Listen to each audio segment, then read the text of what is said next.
Okay.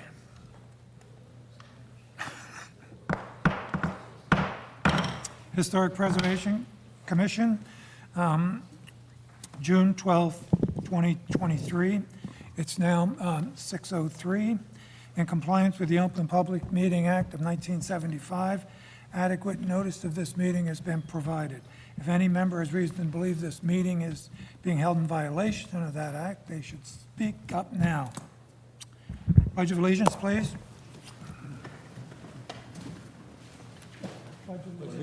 To the flag of the United States of America and to the republic for which it stands, one nation, under God, indivisible, with liberty and justice for all.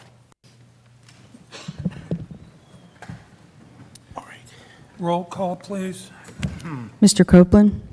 Here. Mr. Carroll? Here. Ms. Campbell? Here. Mr. Cogswell? Here. Ms. Bisagno? Here. Ms. Wilson-Stridick? Here. Mr. Testa? Here. Mr. Stevenson? Here. Mr. Becker? Here. Thank you. Minutes, May 15th, 2023. You've had an opportunity to review those. Do I have a motion to accept those minutes? Second. Motion by Mr. Cogswell, seconded by Mr. Carroll. Mr. Copeland? Yes. Mr. Carroll? Yes. Ms. Campbell? Yes.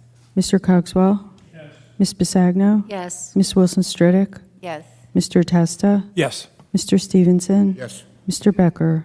Yes. Thank you. Resolutions, Wenzel, 105 Queen Street, Block 1096, Lot 1, Resolution 2023-20. Chiquetti, 402 Clay Street, Block 1061, Lot 57.03, Resolution 2023-21. Clemens, 504 Jefferson Street, Block 1074, Lot 8, Resolution 2023-22. Jacoby and Went, 432-434 West Perry Street, Block 1301, Lots 10, 77, and 78, Resolution 2023-23. Went, Irrevocable Income Trust, Joan E. Trustee, 432-434 West Perry Street, Block 1031, Lot 10, C-2, Resolution 2023-24. Windward, 432-434 West Perry Street, 1031, Lot 10, C3, Resolution 2023-25. Mellon, 1157 Lafayette Street, Block 1061, Lot 72, Resolution 2023-26. Do I have a motion to accept those resolutions? So moved. Do I have a second? Second the motion.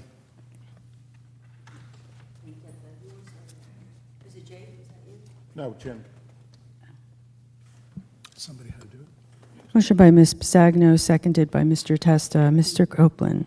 Yes. Mr. Carroll? Yes. Ms. Campbell? Yes. Mr. Cogswell? Yes. Ms. Bisagno? Yes. Ms. Wilson-Stridick? Yes. Mr. Testa? Yes. Thank you. Applications approved or denied in review. You've had a chance to look at those. Do I have a motion to accept those? So moved. Do I have a second? Second. It's okay. Motion by Mr. Cogswell, seconded by Mr. Stevenson. Mr. Copeland? Yes. Mr. Carroll? Yes. Ms. Campbell? Yes. Mr. Cogswell? Yes. Ms. Bisagno? Yes. Ms. Wilson-Stridick? Yes. Mr. Testa? Yes. Thank you. Thank you.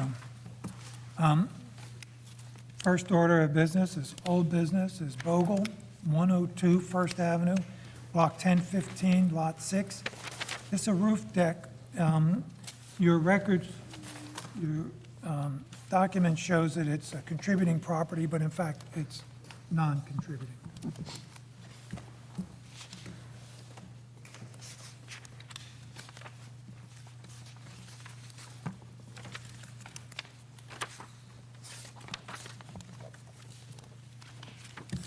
Thank you, Mr. Chairman.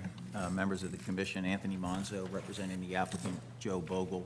Mr. Bogle is seated here and is available to provide testimony, along with Pam Fine, who's the architect on this project. I want to pass out exhibits that included the 4 exhibits that we presented at the last hearing, along with 4 additionals that are renderings or renderings showing a front view from Mount Vernon and a front view from First Avenue, looking directly at the house from street level. So if I can just pass these, I have several copies. We can do the rest. So these are exhibits A1 through A8 for the record.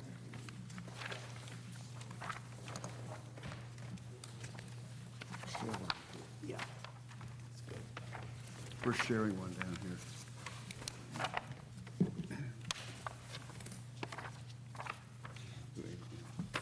So if I can provide a brief recap.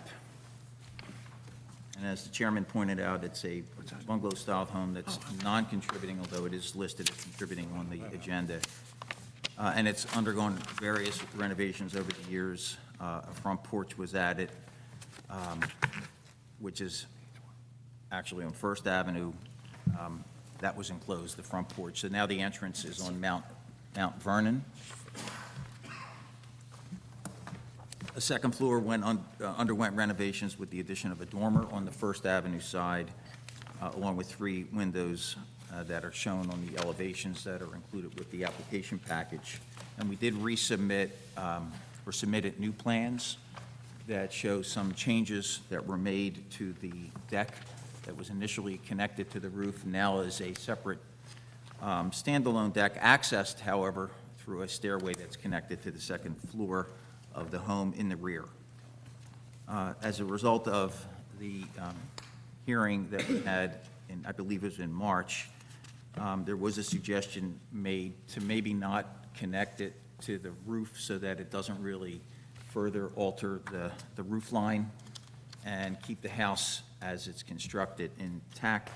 So that was done. It was not only moved away from the house, it was also made smaller and lower. And Ms. Fine will go through the comparison plans for the board's and the commission's review. So the renovations that we, or the renderings that we submitted, which are A4, A5, A6, A7, A8. If I can just point those out. A5 is the existing view from First Avenue, and you can see there's a tree there that really blocks anything beyond that, and I know the tree can always be removed, so it's important to show what it would look like without the tree. So the second rendering on A6 shows you, if you look at the right-hand side of the house, the tree is eliminated for the photo, and you can see the stairs coming out from the street view on Mount Vernon. So you can, I'm sorry, First Avenue, so you can see where those stairs are coming up. And the next one is A7, which shows you a current view of the house from Mount Vernon, looking directly at the front door from the street. And the second one, and what the renderer did was kind of did an analysis of what those stairs look like if you can see through the house and the deck. So it barely kind of, along that one side of the house, it barely shows up in that rendering. Now, as you go past the house, we don't have one to go through, but as you get to the garage side, you'll see it from the side, but that will be the only view from the street. So you're not seeing it directly from either Mount Vernon or First Avenue looking at the house. So with that background, Mr. Chairman, I just want Ms. Fine to kind of go through and explain the changes that were made and answer any questions that the commission may have. Good evening, everybody. Does everyone have copies from the last go-round, or? Yeah, they should. I can, okay. So I'll just briefly run through all the major points and answer any questions, about details. But basically, from the last presentation to the one tonight, we have changed some very significant details, and we've reduced the scope of the project significantly. First off, the deck is no longer on the roof, so it is not a roof deck. It is detached from the structure as far as the deck itself goes. It still has a stair that connects to that same point of entry as before. So there is a doorway at the top of the interior stair that lands, that will put you out onto a landing, which will then lead to a set of stairs. So the major change with the stairs from last time was we pushed the stair further away from the house. So the issue with the stair last time was that it cut through an eave. One of the roof eaves, we would have to remove the overhang in order to not hit your head as you're climbing the stair. So we've pushed the stair away, keeping the roof eave intact, and no changes are being proposed to the roof overhangs, brackets, roof shape at all. That being said, as you lead up to the deck itself is now considerably smaller. It is now only 10 by 12, whereas before it was almost 20 by 12. So we've cut it in half. And one final point I also want to make is we've lowered it. So if you turn to the P2 sheet, you'll see now that nothing is above the roof ridge line, whereas before we were about 18 inches above when all was said and done. So we're proposing everything to be no taller or even shorter. As you can see, the top of the rails are actually a few inches shorter than the topmost ridge line. What's that total height from the crown of the road? So Top rail on the, So to the existing building from Crown Road is just shy of 27 feet. So to the railing, I would assume it's about 26'8", I'll say. So it's going to be shorter than the ridge line.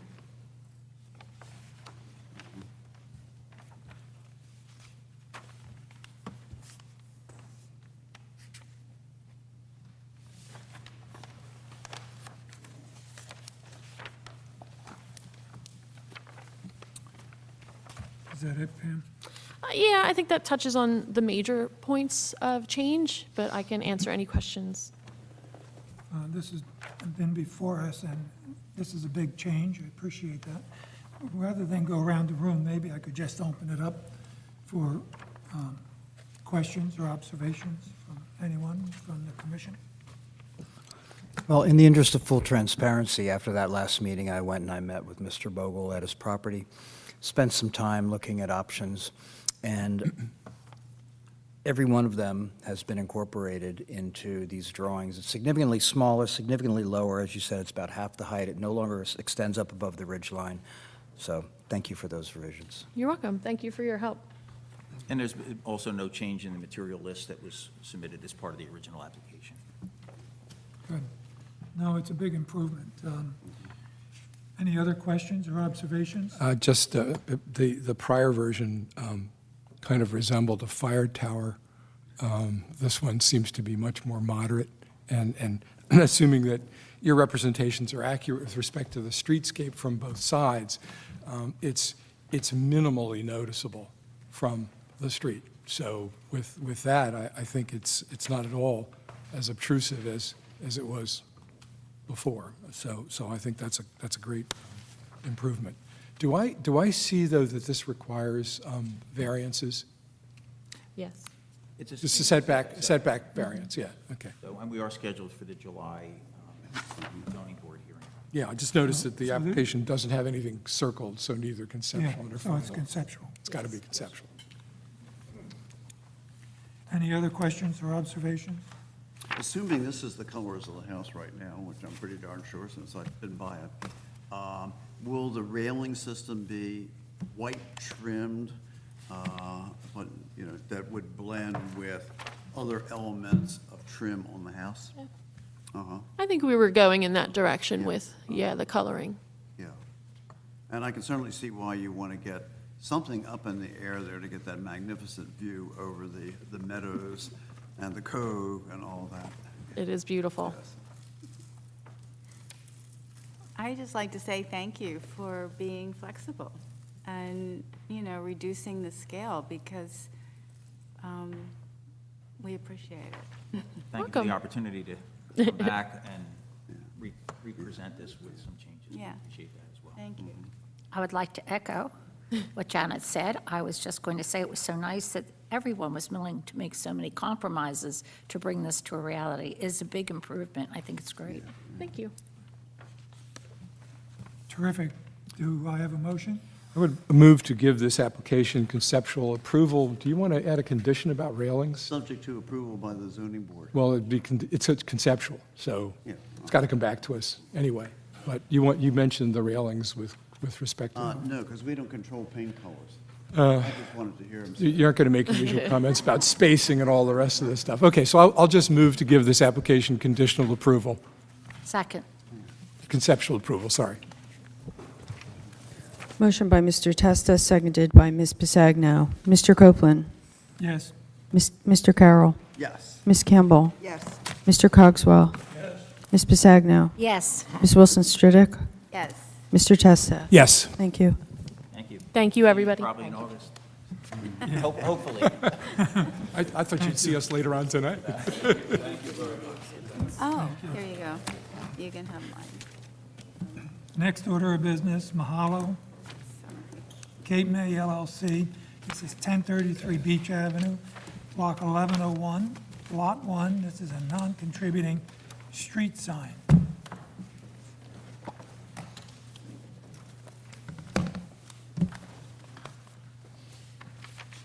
We need name and relationship to the property, please.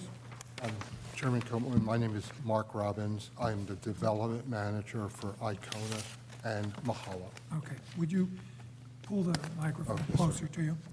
Yes, sir. Steve Tomasetti, I'm the president of Aon Architecture. I'm the project architect for Mahalo. Okay. Could I pass out, could I hand these over for updated exhibits to pass Yes. out? Thank you very much. We'll just pass it along.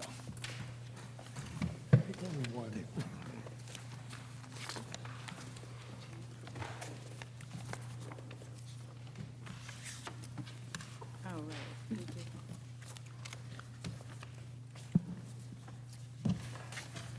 Wow. This is great. Every sign you want.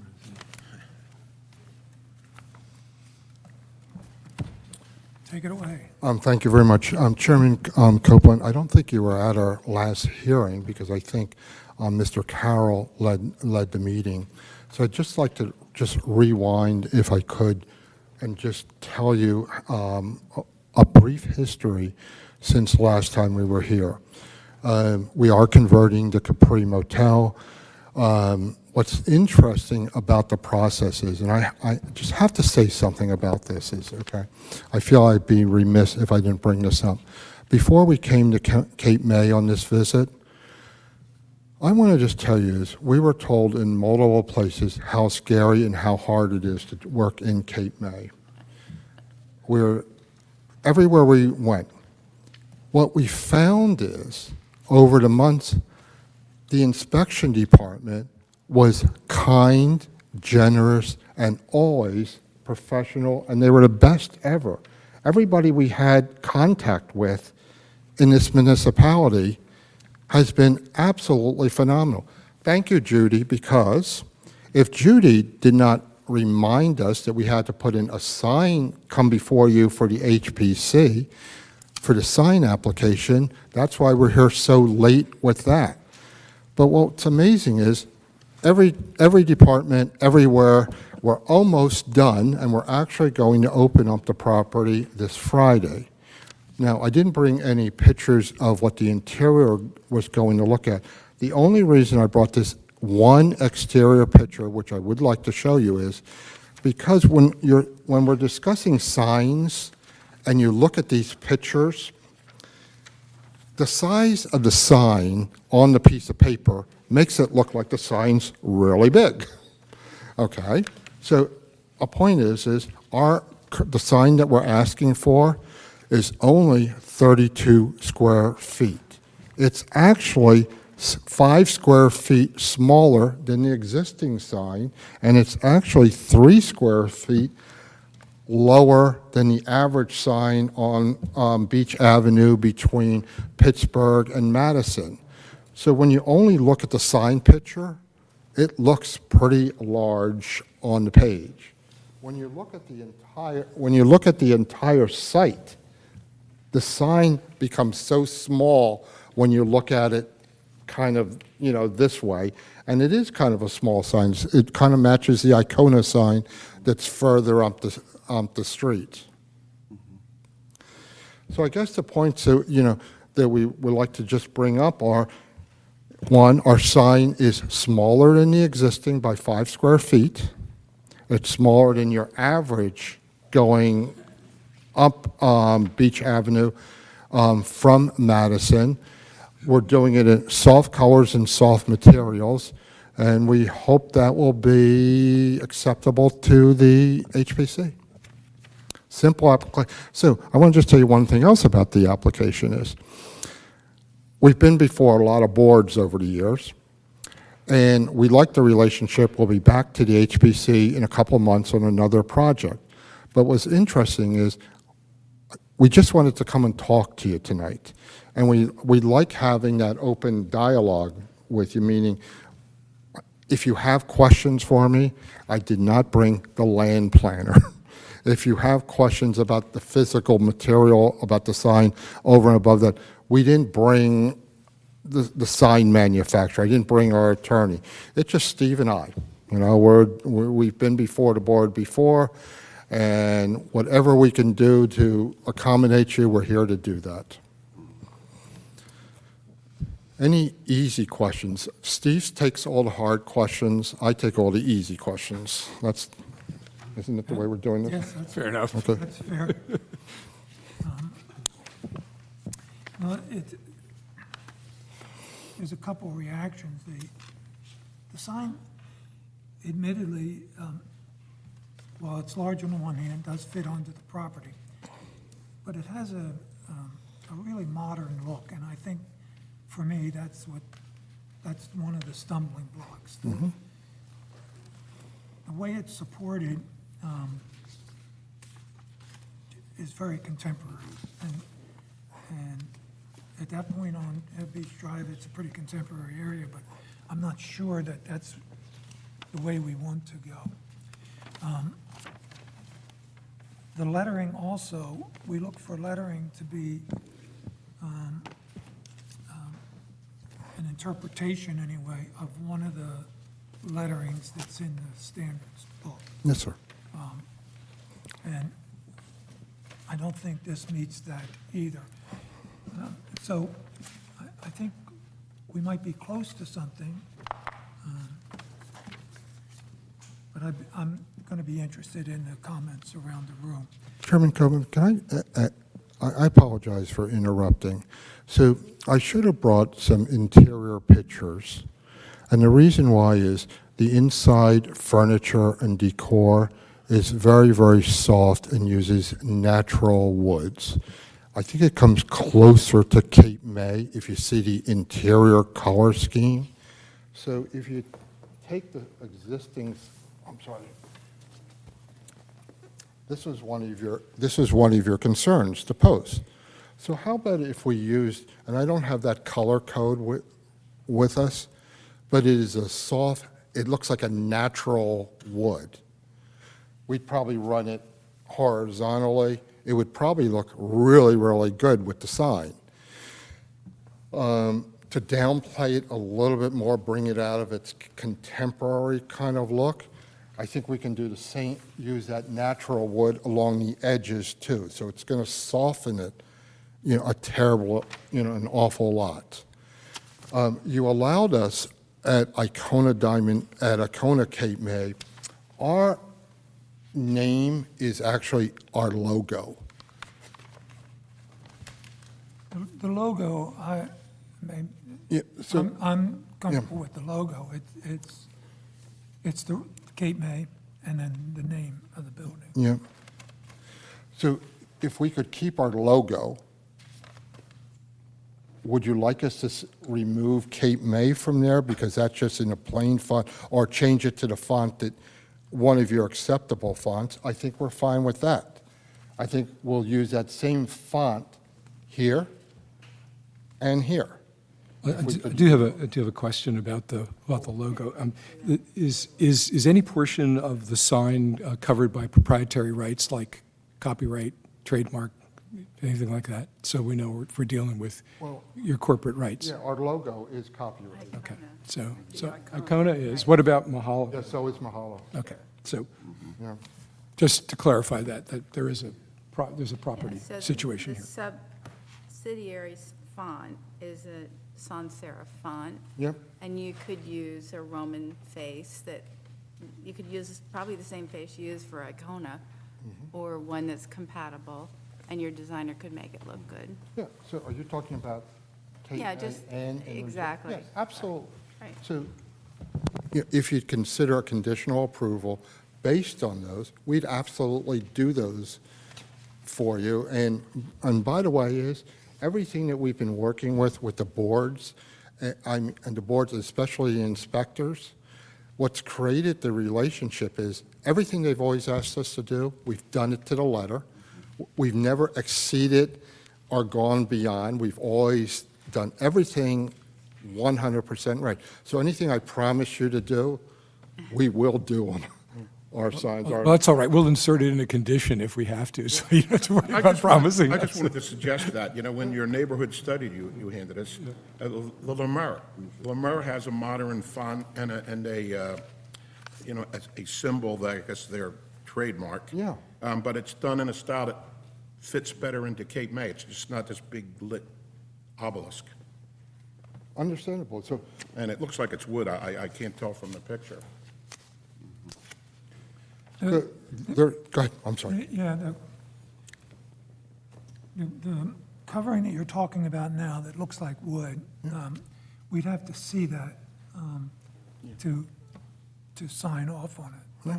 Because when you showed the large picture, you colored a dark blue, so it blends in, where this is a bright blue, which would pop it. I think a wood look would improve it pretty dramatically. But again, we'd have to see that, and we could probably approve that in review, depending on the view of the rest of the commission. Any other comments? I have a question. Yes. How is it illuminated? Historically, we've just illuminated, all our signs.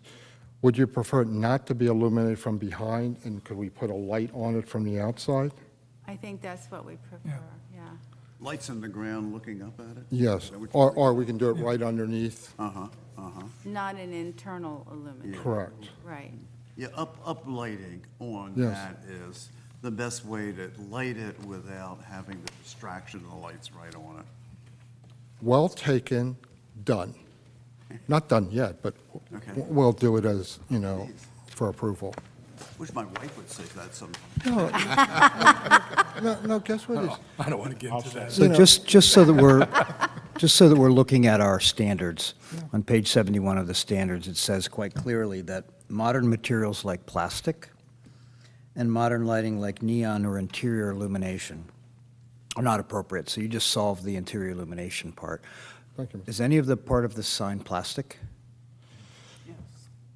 I would have thought that the sign itself, a lot of the manufacturers today use that plastic to put the lighters on. So I want to believe that is plastic, sir. So that would not be appropriate here in Cape May. So the only issue that I have with it really is in conjunction with what Warren said. Yes, it is slightly smaller than your existing sign, but it's one big massive piece, right? Instead of four smaller components, right? And the way it's currently presented, there's no detail, there's no relief. So some of the things you started to talk about, where maybe these white bands are actually a reveal, so that it cuts down the scale of the posts, if those are all wood, if there's trim around it, if maybe the logos and the waves are carved in relief, just to give it some detail and some depth, as opposed to just a flat monolithic piece of mass, I think would be really helpful. So I actually like that idea. Where were you when we were designing the sign? No, I'd like the relief, I like the shape. Because I think that would reduce the impact of its scale. Yes. Yeah. So do you want us to break the sign to two signs? Well- Because we would do that, we've done it before, and we've put Icona in a separate box. So I don't really, I'm okay with not doing that, but so for example, if a reveal is something that Yes. creates some depth, right? So just in the post, and maybe it's more reveals, just to really reduce its scale. And you talked about maybe a wood trim around it, Yep. it might be painted Yep. wood. And if the logos were relieved, that means, so what's really beautiful about that is when the light's on it at nighttime, it casts a little shadow and makes it even more, I would say, softer and more detailed and has more character, which I'm assuming you would. So if I understand everything correctly, is we'll do the reveals. Mhm.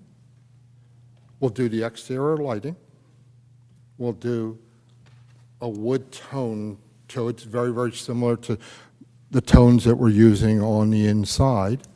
We'll change the font on Ann Resort and Cape May. And I'm hoping that makes it accommodating to the committee.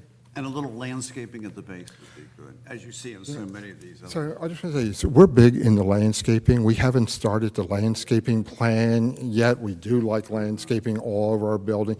And we're doing Cape May, like the indigenous plantings, it's all go on, and sea oats and those tall grasses, that's what's all planned. So on your last list, I didn't hear anything about detailing of the actual 4x8 sign in terms of relief and trim or anything like that. Is that also in I your just mind? want to understand it so I don't make a mistake in what we do. Yeah. Do you want the trim to come forward? It should have some depth to it, so it's Okay. not just a flat plane. And maybe even the letters are raised, or the waves could be raised, as in carved wood, perhaps? Give it some depth. There'll be depth on that sign, Great. Sounds good. No plastic, right? no plastic. Well, we're saying a wood sign, a Yep. wood sign. Blasted wood sign. Yeah. Said a little, Lamar makes it work. It'll look nice, No, I'm sure it will. yeah. It will. Guess what we found is with working with the boards, you don't have to be like this, you know what I mean? Guess what it is? It's all going to look good at the end, and these are all just minor movements for us. Right. We just want to get the sign done. We have to go through the zoning department, which we are tomorrow night, and I'd like to tell them that we have preliminary approval, on the sign based on these following set of conditions. Any other comments? I will make a motion that we give a conceptual review based on the comments that you've received tonight, and you can return to the review committee with those things on paper, Yes, sir. and we can go from there. Absolutely. And I'd also just like to thank you for those very nice comments you started out with, and I hope Cape May continues to live up to those. Oh, they- Because that's exactly what Cape May's all about. Thank you. I meant them from my heart. Could we expand that motion to include the laundry list that was just made? I think it's what Tom was saying, the multiple things we've just enumerated as conditions to the conceptual approval. I wish I had taken good notes, but they were the 5 or 6 things that, Change of material, change of lighting. Oh, well, whoever wants to second it could add all the list if you want. well, you're the champ at that. But it would be a conceptual approval with those conditions. I think we should delineate those. Okay, so sign all wood. So we can be approved in review. Otherwise, Yeah, otherwise you need a final. So all wood? well, he has the list, so, yes, Well, plastic's inappropriate, I believe, in the standards, right? So Yeah. it should be wood. yeah. No, it's all wood. It's going to have a wood look. It's going to be picture framed. Ground lighting, We landscaping. want to do picture framing on the sign, but also we want to frame the post Reveals. as well, so you have a reveal. Fonts consistent with the approved fonts, except for those things that are trademarked or copyrighted. And incorporating relief and raised portions of the, That's everything. Okay? So move. So seconded. So now we have a motion. You second? Yes. Motion by Mr. Carroll, seconded by Mr. Testa. Mr. Copeland. Yes. Mr. Carroll. Yes. Ms. Campbell. Yes. Mr. Cogswell. Yes. Ms. Bisagno. Yes. Ms. Wilson Stridick. Yes. Mr. Testa. Yes. Thank you. Thank you. Thank you very much. Thank you. Thank you very much. Our motions are a family affair. It's a team.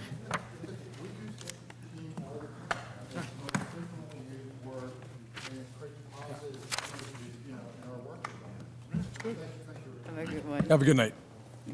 Next order of business is NJ Cape Properties LLC, 1006 Washington Street, Block 1110, Lot 2. This is a contributing property. It's for a renovation of an existing residential structure and an addition. Thank you, Mr. Chairman. Excuse me.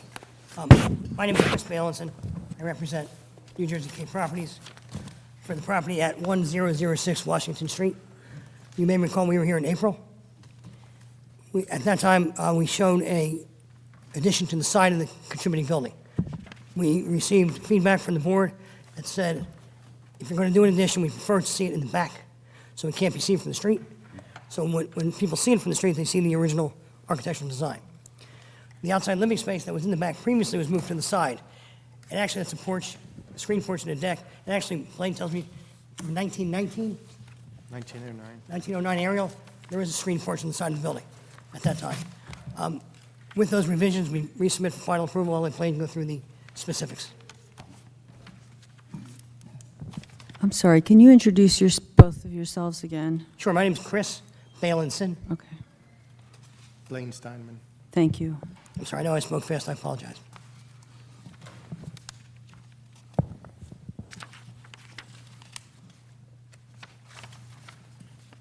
Okay, take it away. Thank you. Good evening. As Chris had stated, this project has been greatly overhauled since our last presentation last month. You can see that the addition, although we still have an addition, occurs completely behind the existing structure, being a contributing structure. There is a small addition to the side, which is a screen porch, so it's an open type of structure, and it is in the approximate location of an existing porch that was there at some point. It appears on the 1909 Sanborn map, which you can see if you look past page P1 and go to P2 of our submission. Down on the bottom, we actually included a copy of the Sanborn map from 1909, and it's the property is circled with a black dashed line, and you could see the location that there was a structure there. I don't know if it was an enclosed structure, an open deck or porch or whatever. It looks like it was probably a porch because it's shown dashed like the other porches in that sketch.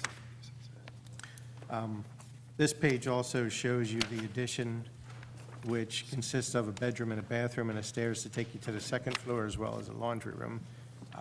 Again, behind the existing structure and not viewed from the street. If you go to the second floor, page P3, you could see that the structure continues up to the second floor. Behind the existing structure, the stairs brings you up to a series of bedrooms, bathrooms, closets. The last submission actually had a third level, which there is currently, or was at one point, some bedrooms in an attic area. We've eliminated that. And if you go to P4, you can see the front elevation as seen from the street. We're bringing back the original siding. There's a horizontal cedar lap siding that you can see from the interior of the building since it's been stripped down. And you can see between the studs, so we could tell what it was. We're gonna reinstall that, salvage what we can, add new where we need to. The siding that's on there now is asbestos. Replace the windows like in kind as much as possible. Colby wood windows. P5 shows the side elevations. On the right side elevation, you could see that porch that we talked about earlier. Rear elevation is P6. You can see the existing proposed directly below it. You can see that the building is, the ridge line and the eave lines continue straight through. In our last submission, the addition was actually taller than the original structure. We are now matching the height of the existing structure as well as the roof lines.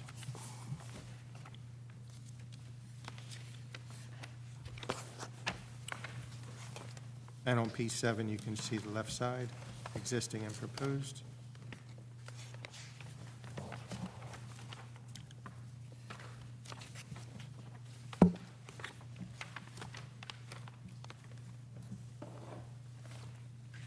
Beyond that, we have a drawing of the garage.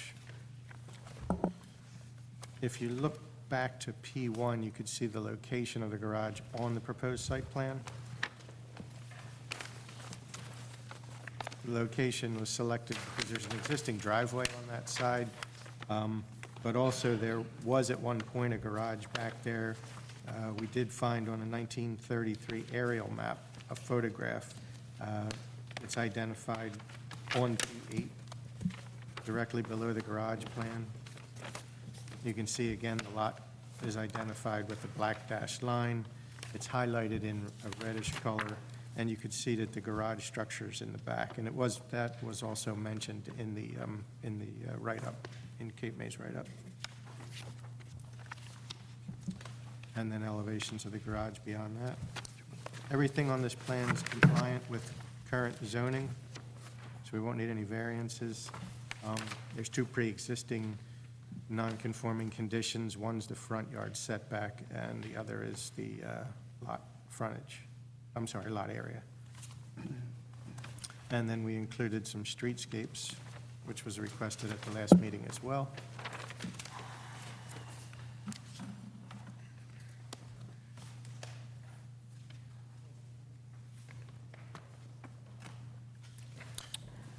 So you can see it's been completely redesigned, and we hope to your liking. And the driving factor was your comments. We tried to listen to what you had said and tried to comply as best as we could. Good, thank you. We will go around the room on this one. Before we do, a couple questions on the material, the windows. It says a wood style window. In your presentation, you said as close as you can, but we would look for a replacement window to be wood, not wood style, but wood. So it would likely have a primed exterior. And the lights should match the significant portion of the windows that currently exist in the house. Okay.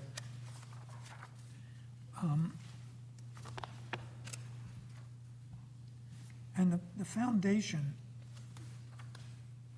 you're looking to parge the foundation. The foundation now, aren't there piers in the front of the house that are brick? For the porch, there's piers here. But the rest of the foundation, there's actually like a partial. It's like what? There's like a partial basement. The front of the house has brick piers that support the front porch. The side, though, you can see from the side elevation on P5, that's all been parged all the way back. There was the existing structure, and at one point, they had an addition on the back and then added a porch onto the addition, and that's all been parged. We're actually showing a brick, I know it says parged to match existing. Our plan was to actually put a brick veneer on it instead of the parge, and then also the new porch on the side is going to be brick piers with wood lattice to match the front porch. You can see all that from the, from P5 on the proposed right side elevations. So the foundation should read brick veneer? Say brick, correct. Well, we want to get, I mean, brick is what we're looking for, so we want to make sure the materials list matches the plan. Yeah, I'll update that.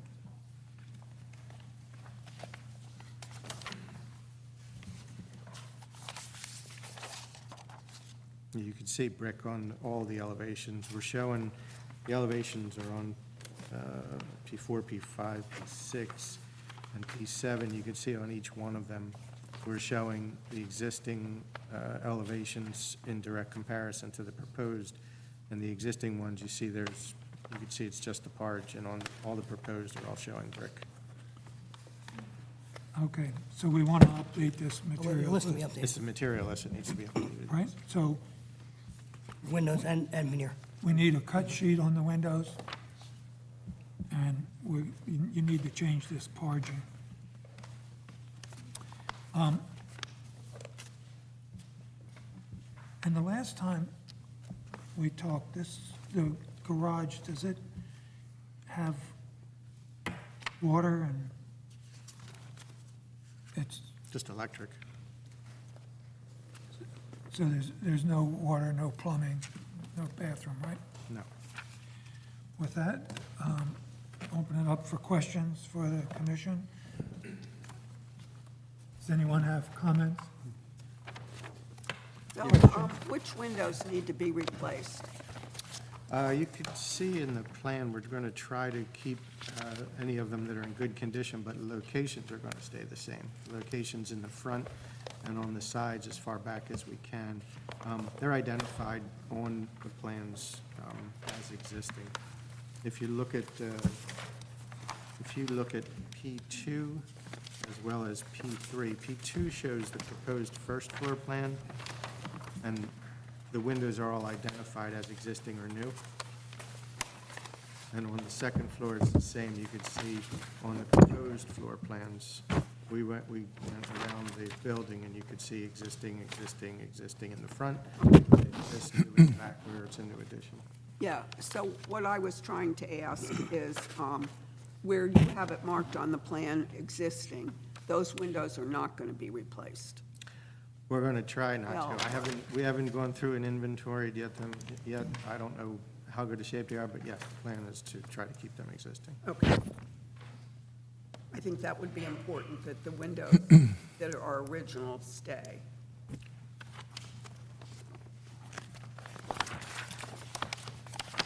Lane, I'm looking at P4, and I'm particularly looking at the porch that's going to go on the side.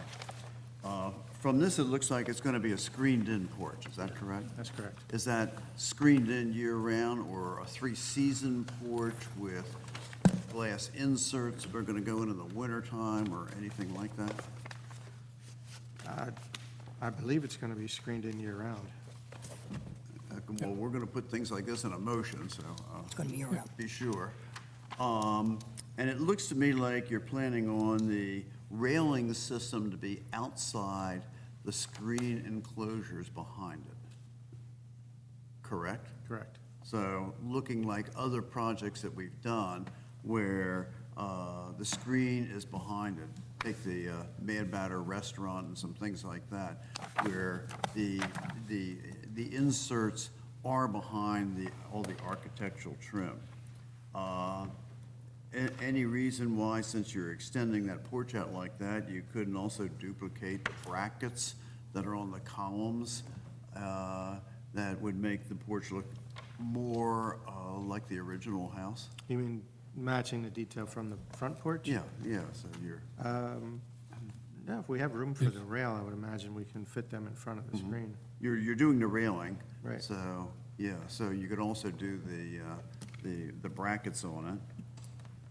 And a house of this vintage, most probably would have had shutters on, particularly upstairs windows, but probably ground floor too. Can we add that to a list to complement the house with giving it shutters that are visibly able to close over the windows for the windows in the front and the sides of the house? I can do that on, it looks like most of them. There's some, like in the front, I'm not sure if they'll fit. If you look at the front elevation, the windows are kind of close together. And I don't know if you had an actual size shutter, if they wouldn't hit each other. Well, on Certainly look like they fit. P4, you certainly have room on the first floor, the second floor, and the third floor to have Yes, shutters it was on the those first, windows. it was the first floor that I was talking about. It's going to be a challenge for the shutters on this. First floor. On the front porch. And if you look around, I was there and actually walked around, and I looked at them because the write-up had mentioned that there was some millwork mortised in where you could see that there was a shutter. I only saw that on on the trim on one window. Most of them didn't have that. So I think there might have been shutters at some point. I don't know if they're original. I don't know if somebody took the shutters off and replaced the trim and didn't put that back. I don't really know what was done. Could have done it before the asbestos was laid over it. Well, I don't think, it's hard to tell. Were you able to, looking at the 1909 Sanborn, because I'm looking at this proposed front elevation, it appears that this porch extension is significantly larger than the original porch. Were you able to sept out the size of the original porch by looking at that Sanborn map? It's kind of hard to tell. I think we're pretty close in its depth. I think we went a little bit wider. Yeah, because it does significantly affect the front view of the house, and I guess this is, It is set back. It's kind of hard to tell with the front elevation because you're seeing it flat, you're not seeing the depth. Also, the intention is to do some landscaping. yeah. I guess this is one of those examples of where the applicant can produce evidence of a historical porch off to the side of this, and its original materials and original configuration. The house was built with a side porch. This one's just bigger. So, and a second point, and I realize that that this has been really very well done to avoid seeing a lot of the addition from the street. But one of the problems that I have with this is that it really appears that there isn't much distinction between the addition and the original building. I mean, they just flow now in one whole unit. And I think there's a lot of inherent merit in that design. Probably I'm going to wind up asking John for a comment to see if by his view, that integration isn't detrimental to the structure as a whole being kept as a contributing structure. Yeah, it's really the only comment that I have that is not in support of what you've done, because I think you've done a fantastic job responding to our comments from last time you presented. The scale has been significantly reduced. The height has been significantly reduced. The mass has been significantly reduced. You've put the addition in the rear. The only thing that doesn't comply with our standards, as stated specifically on page 71, is new additions should be clearly differentiated from the historic structure. From my perspective, there's probably 4 ways you could do that. One is an offset of about a foot where the old and new is. Now, I understand that the first and second floors don't end in the same place right now, but you're totally removing the existing first floor addition on the back, right? Yeah, so that doesn't play, right? The other is you could make the addition slightly narrower. The other is you could make the addition slightly wider. Easiest thing you could do, but this gets a little tricky because I'm not convinced it is completely differentiating because your ridge line is matching exactly, would be if you were to add to an existing house and it had a corner board on it, 3.5 inch to 4.5 inch, whatever would have been on the existing house, vertical board, that the old siding and the new siding would die into. That is probably the minimalist way you could differentiate, but it doesn't totally solve it because the roof form and the section through the house, it would be a precisely identical extrusion. So that's what we're trying to avoid. To make it really as clear as we can, the Secretary of Interior standards state that new additions and adjacent or related new construction shall be undertaken in such a manner that if removed in the future, the essential form and integrity of the historic property and its environment would be unimpaired. So that's why generally the offsets, oh, there's a fifth way you could do it. You could do a reveal between the old and the new. So, I knew you would have a few words. yeah, sorry, on- I'm done. on So it's really, this is trying to maintain consistency with the Secretary of Interior's standards to which we must comply in order to continually maintain our historic landmark district status.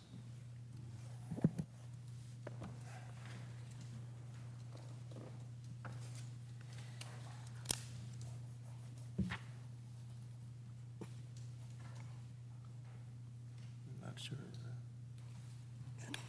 I think they're gonna-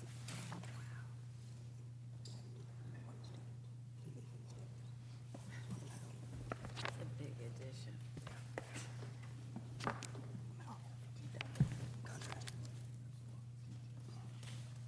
That's the original. If we change the trim to separate so you could clearly see the new from the old, I mean, to me, that would be the most logical way to do it. If I make it narrower, it's going to be even a smaller reduction. We've already reduced it considerably, and we're having trouble trying to make this a structure that will work. If we make it wider, I either have to change the roof pitch, or it's going to be higher, which I know you didn't want last time. Or you could extend, if it's only, let's say, a foot wider on each side, it's just the eave would extend out a little further. And you'd still be above the head height. Window head height, I mean. Actually, if you're concerned about the square footage being minimized, that may be a viable option, because you could actually pick up some additional occupiable square footage, because you've reduced the square footage by over a third from what you presented last time. It's 50% smaller than it was, so. Bump it out on each side? Yeah, you used to be 1,245 added square feet, now you've only added 800. So, The only thing is, though, John, is that makes the addition in the back come out and more visible from the Correct. street, where we have accepted a vertical we have, non-corner board or former corner board. that's the easiest way to do it. And, Yep. and I think that would minimize the look or the effect from the street. That was what I was trying to do. I mean, the direction that you guys gave me last time seemed to imply to me that you wanted this to be identified from the Yeah. street as the original structure, and that's why we went straight back with the lines. I'd be happy to make it wider I think, like Warren said, I think that you're going to see that from the street. You are. Yeah, but we're not going to be happier if you make it a lot wider. So the easiest answer is really that corner board. Yeah. Right? So keep the wall flush, just break the trim, just add trim so that you see Just be the a- siding of the existing And structure. so it versus the appears, new. so it appears that you've added to the existing structure. Right, even though you're already doing new siding on the existing house, because it was, I guess, asbestos shingles, It's right? asbestos now. Yeah. So you're putting in clapboard to match both new and old would have matching clapboard. So essentially, you're putting in a vertical board to make it look like that's where the old house ended and the new house started. I'm done. Question on the Heritage Series of the Colby windows. It says they're wood interior and exterior, and familiar to exotic wood species. Then it puts an exterior coating. Is that a primer, or is that a plastic coating that, I believe it's a primer. I- it says you can get a palette of 40 exterior, 20 interior, pre-finished colors, so. Yeah, but that's probably paint. Hmm? I think that's paint. I would think, yeah. I would, I think it's a condition mentioned to do wood windows anyway. excuse me? I think there was a condition mentioned to use wood windows anyway. No, we're going to say wood primed, wood primed. Exterior of this coating makes it a clad window or not. If it's not a clad window, if that's just a primer coat where you can paint over it. That's my understanding. It sounds like a clad, though. Otherwise, they would say primed. Well, unless they put a finished paint on it. I mean, you can get it with a pre-finished paint, too. That's what I'm saying. That's the only question, that's not a cladding, if it's just a primer. I think those windows would be acceptable. And if they're not, we can find one. Yeah. I know there's other. The intention is for it to be a wood window. Right. Primed finish and painted and finished, not clad. Yeah, but you want to be careful there, because if it shows up clad, they're going to have to come back out.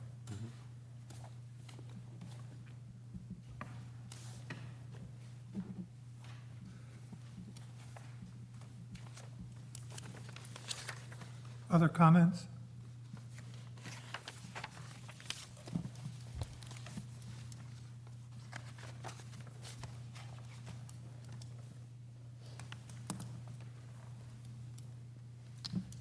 Do I have a motion? I'm not even sure what we're certainly not granting final approval tonight. So, Well, also- unless we are with a lot of No, conditions. it's going to have I to will be, start a motion, and you all can feel free to keep adding in things that we have discussed. This is a preliminary review. Conceptual review. Conceptual review, and we would like the applicant to come back to the whole board and have cut sheets for primed wood windows to match the existing windows. We would also like cut sheets on the windows, any replacements of doors, lighting fixtures, or other exterior elements. We would like to see that the porch that's to be added is definitely indicated as a screened-in porch, and the architectural trim on that will be outside of the screening and the screening behind it. We also would like to see the materials list corrected to indicate a brick foundation or the simulated bricks. A brick over top of veneer, concrete. if not brick veneer. And what else have I? Well, the The larger different- addition, the larger Yeah. addition separation Yeah, with a, board that would differentiate the addition from the, Yeah. along the side from, and I think we've advised that that would be a vertical. you know, just a vertical 4-inch board.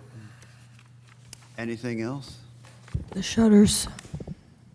Mission, okay, that's my motion. do we have a second? I'll second Mr. Carroll's motion. Motion motion by Mr. Carroll, seconded by Mr. Testa. Mr. Copeland? Yes. Mr. Carroll? Yes. Ms. Campbell? Yes. Mr. Cogswell? Yes. Ms. Pisagno? Ms. Wilson Stridick? Yes. Mr. Testa? Yes. Thank you. Thank you. Come back next month if this is ready? We come back next month if we're ready? Next month? Yes.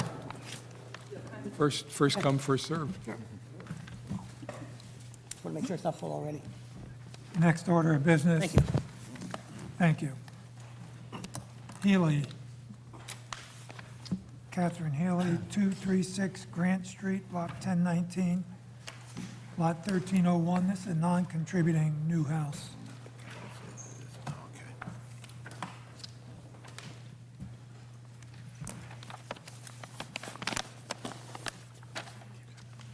Want me to do this? You said bring them tonight. Those are your submissions for tonight? Yes. You said bring them tonight. I do.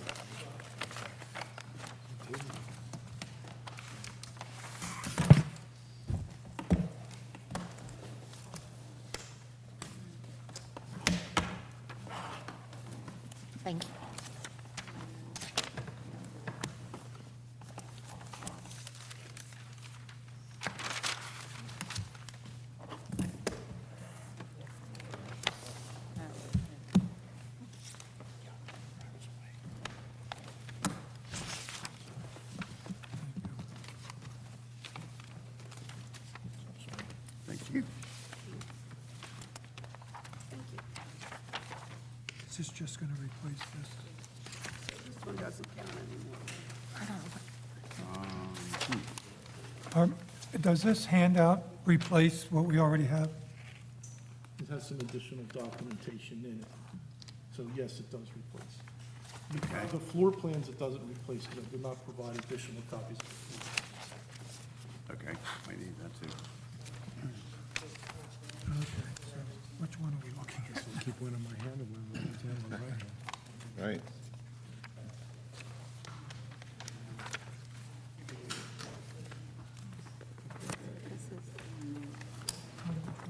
This one is Well, a stamp. one he just gave us, The new one is not stamped.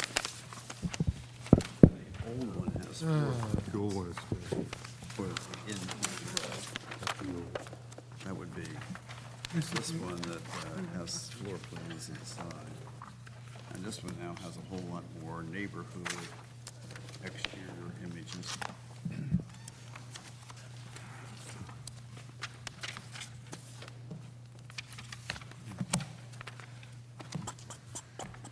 Okay.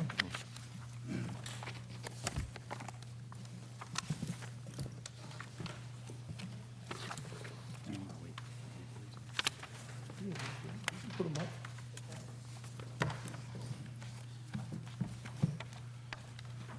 Look at the small scale ones, but the big boards look nice.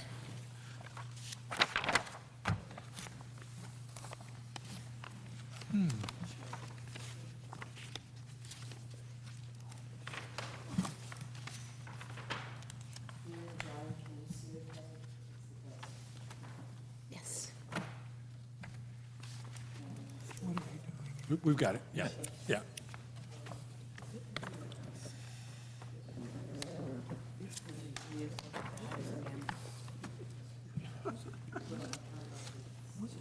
It's not the neighborhood. Yeah.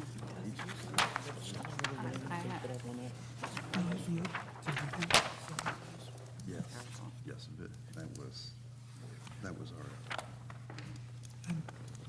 To reduce the height of it 3 feet.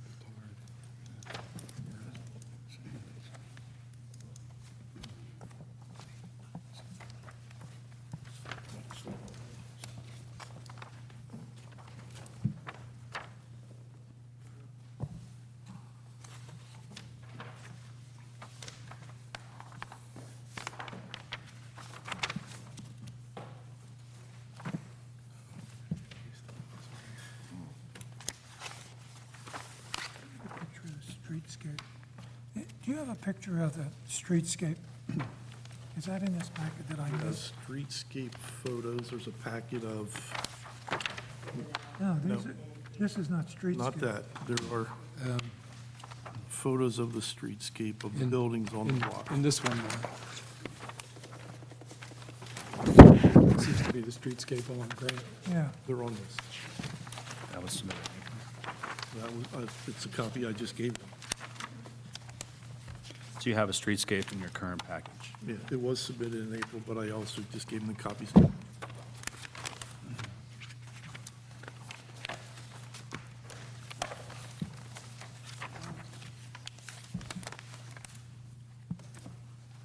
Sorry,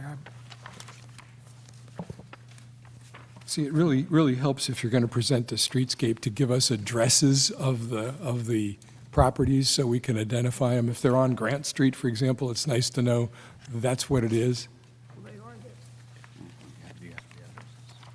For each one of those, I do not off the top of my head. Right.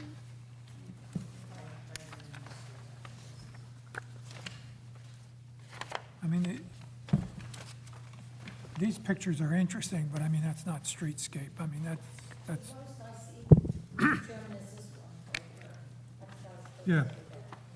That's, yeah, that's for a different And- purpose. And these are just pictures of buildings in Cape May, which are interesting, but They're doesn't all- reflect the streetscape. This is the one. The 5 buildings, we'll talk about it, but the 5 buildings on the right of that one sheet are in this neighborhood. The one that's been. We'll get to that. This is the whole streetscape right Okay, take it away, John. All right, well, I wanted to give everybody a chance to get situated with the package that was handed out, so thank you for your patience with that. My name is Bob Baranowski. I'm the attorney for the applicant, Catherine Healy, who's behind me, who's on easel duty this evening. She's the owner, seventh-generation owner of property in Cape May, and building a house for her family, who would be the eighth generation to be there. Excuse me, To my sir. right? I'm sorry. Your name is not on the application. Could you please spell it? Sure, Robert. Last name is Baranowski.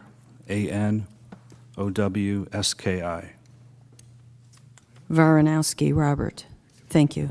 Thank you very much. And to my right is our architect and also professional engineer, Mr. James Chadwick. He handed out the package, and he'll be doing the testifying this evening. The property before you tonight is in the R2 zoning district. The lot size consisting of .44 acres, nearly half an acre, where the minimum required lot size in the zone is 7,500 square feet, and with a maximum permitted height in the zone of 35 feet, and a maximum permanent lot coverage of 40%. The existing house is a two-story Cape Cod. It is non-contributing, built in 1976. I believe that's already been approved to be demolished. And the proposed new dwelling would be compliant with all these zoning parameters and with no variances needed. The initial design was before you, I understand, in April, back on April 17th. And the applicant has modified the design based on comments received from everybody, and it was just recently resubmitted, and you have some updated information before you tonight as well that Mr. Chadwick handed out. I'm going to ask Mr. Chadwick to explain the changes of what was before you in April compared to what is before you now, and talk about how this proposal before you this evening is consistent with your HPC design standards.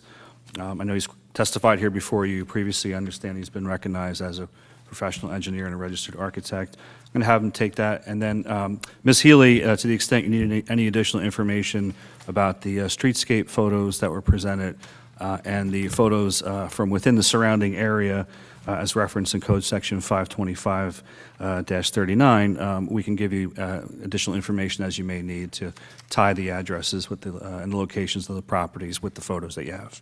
Mr. Chadwick, you take it from there, please. Thank you, Bob. Ladies and gentlemen, good evening again, and thank you for your time again this evening. As Mr. Baranowski said, we were here in April and presented you our initial drafts and designs of the building at that point in time. The board was very kind to provide to us some feedback. Feedback generally was in the direction of two things. First, it was in regards to some of the finished materials that we had. Our original design, for example, we used a stacked stone as a finished material on the foundation and on the columns. And the feedback, I believe it was from Mr. Carroll, was that brick would be a more appropriate material. So there have been some changes on our building design appropriate to follow up on those type of material comments. The other gist of our discussions back in April had to do with the size and massing of the building. There were comments and concerns that the structure was too large in comparison to some of the structures within the neighborhood. Mr. Boker, did I pronounce that correctly? Becker, I'm sorry, was concerned about the scale to an adjoining house to the left of this property. So in response to those comments, we have scaled down this building. We reduced the width of the building by approximately 2.5 feet. We reduced the length of the building. We took the tower element that was in the front of the building and reduced that in size slightly as well. I think we took off a foot total on width and depth of that element.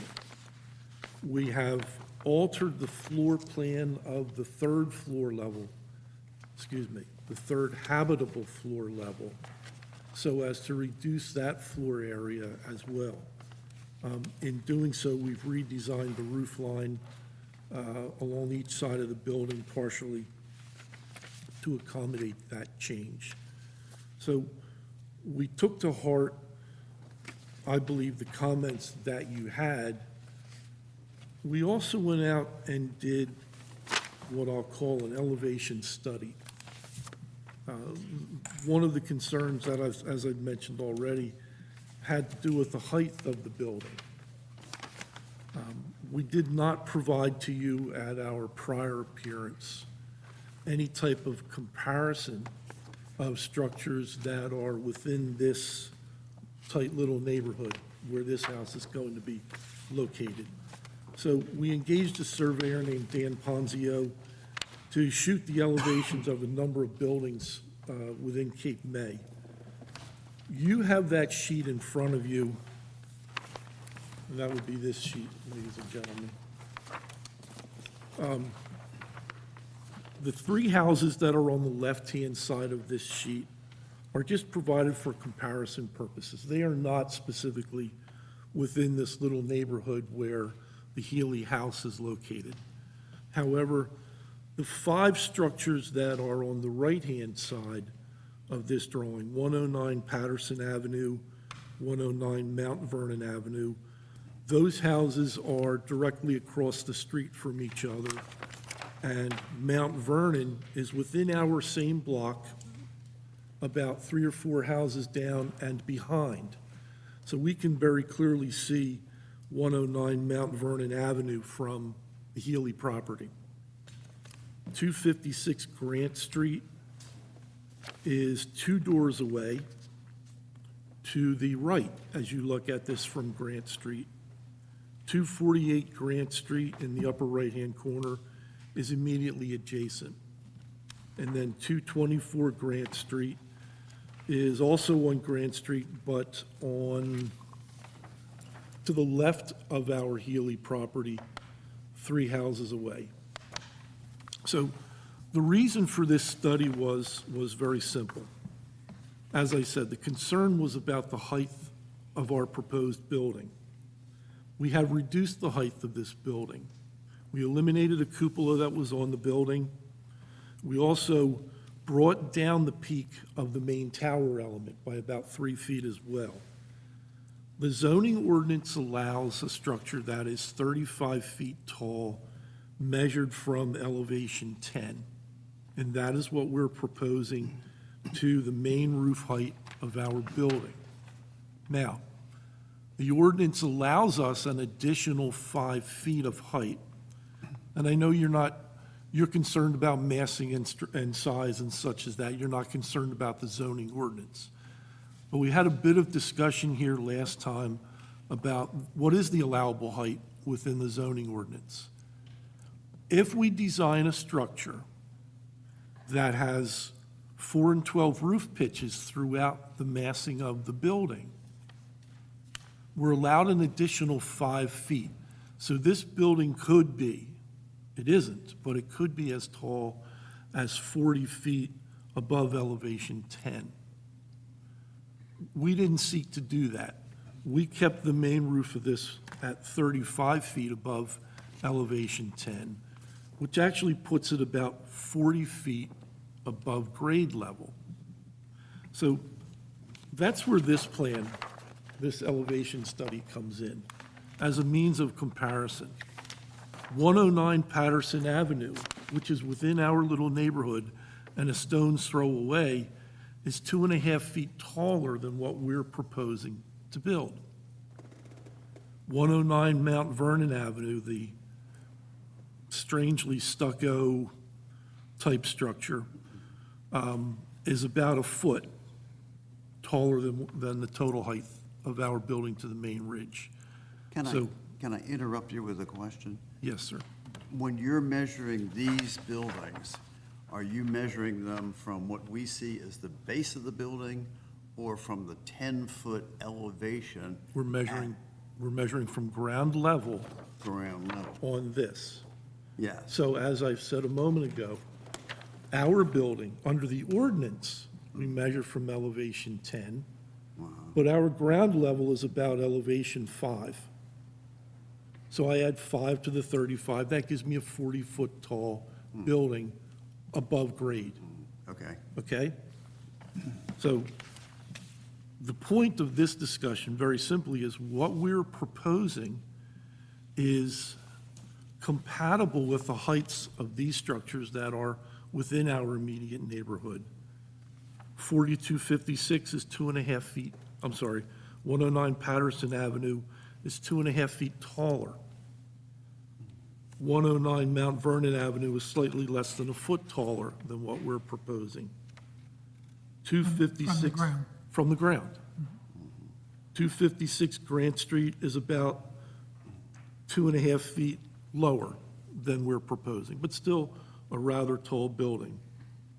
248 Grant Street, which is immediately adjacent to us, is essentially a 37-foot tall building. Still a tall structure, but about 3 feet shorter.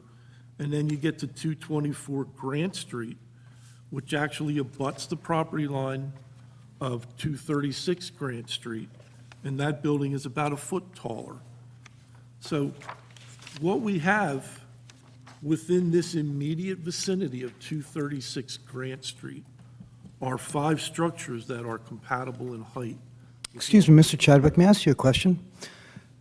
The elevation that you're showing from grade to the peak of the tower is what? The tower is 3 feet taller, that last little cone. Yeah, so I'm talking about, so you're talking about all these elevations are from grade to peak. What is the dimension from grade to peak of what you're proposing? That is about 43 feet to that little peak at the top of that tower. So, The main roof peak is 40 feet. I would like to clarify. Are these drawings at an accurate scale? What, my drawings? Yes. Yeah.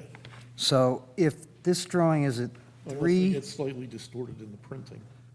3/16 equals a foot, right? So I scaled these, and I scaled precise dimensions that you have on here, and they are printing exactly at 3/16 of an inch equals a foot. And this peak is at 44 inches, 4 inches high, not 40 as you're saying. It is taller than everything that you're depicting here. Which peak? I'm talking about the main peak of the building, not of Talking the about tower. this one right here. You and I are talking different things. Okay, so you're talking about the ridge line then, Talking about the which is ridge 3 line. feet lower. So that means you're at 41 foot, 4 inches, correct? I'm at 40 feet. Grade is approximately 5.2, round that off to 5. So I just want to make sure that we're Round out. agreeing, because what is scaling on the drawings is not what you're saying. Elevation 10 is approximately 5 feet above elevation 5, which is the ground level. Let me ask it again. Is Vicinity of our garage. grade depicted accurately on these drawings? I believe so. Are the ridges depicted accurately on these drawings? I believe so. Are these drawings at scale? Yeah. So when I scale them, that peak is at 44 feet, 4 inches. If it's 3 feet above the ridge, that puts it at 41.4. So why are we disagreeing about this? I don't know. Let's stop worrying about that small little triangular portion of the tower, because I'm talking about the main ridge of this entire structure, the main roof that everybody sees. Okay, so that's The at main roof 41.4. that has- So that's at 41.4. It's 40 feet. Maybe how much the did you- difference is the I don't know that we're going to solve the 1-foot Yeah, difference so here. all I'm trying to say is that there's a number of things in your letter here that are inaccurate. Maybe the line that says approximate grade 4.7 So, is possibly not accurate. If no, you you said measure you from said you elevation. said you reduced the length by 3 feet. It scales from at less than elevation. 2. One You of you- said you reduced the width by 2 feet. It scales at less than 1. You said that you significantly reduced the height. It was reduced by 14 inches. No, it So- was not. That's what it scales. The main ridge didn't change. The main ridge stayed at 35, 35 above 10. above 10. So that's at 45 above grade. Or at least 40 above grade. It's 40 above grade. Correct. That's the Okay. point I've made. Well, we're not going to agree.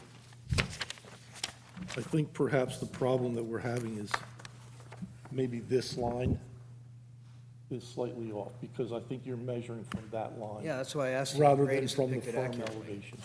I don't know, it's possible that that's, So is Not clear. your position tonight that you've significantly reduced the size and scale of this structure from what you presented last time?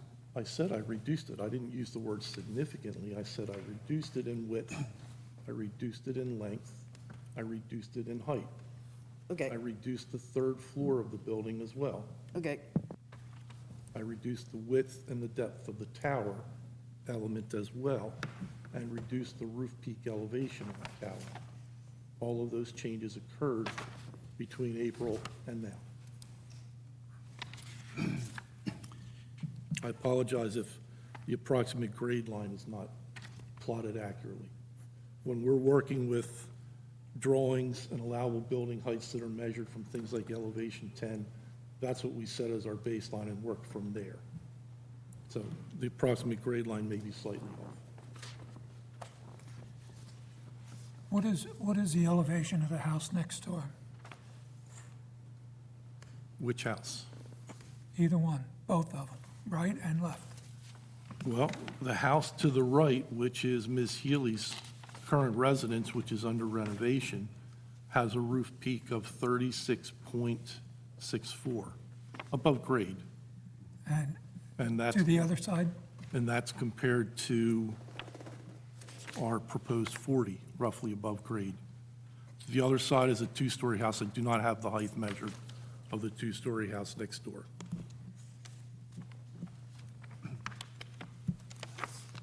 That's one section, not the whole thing.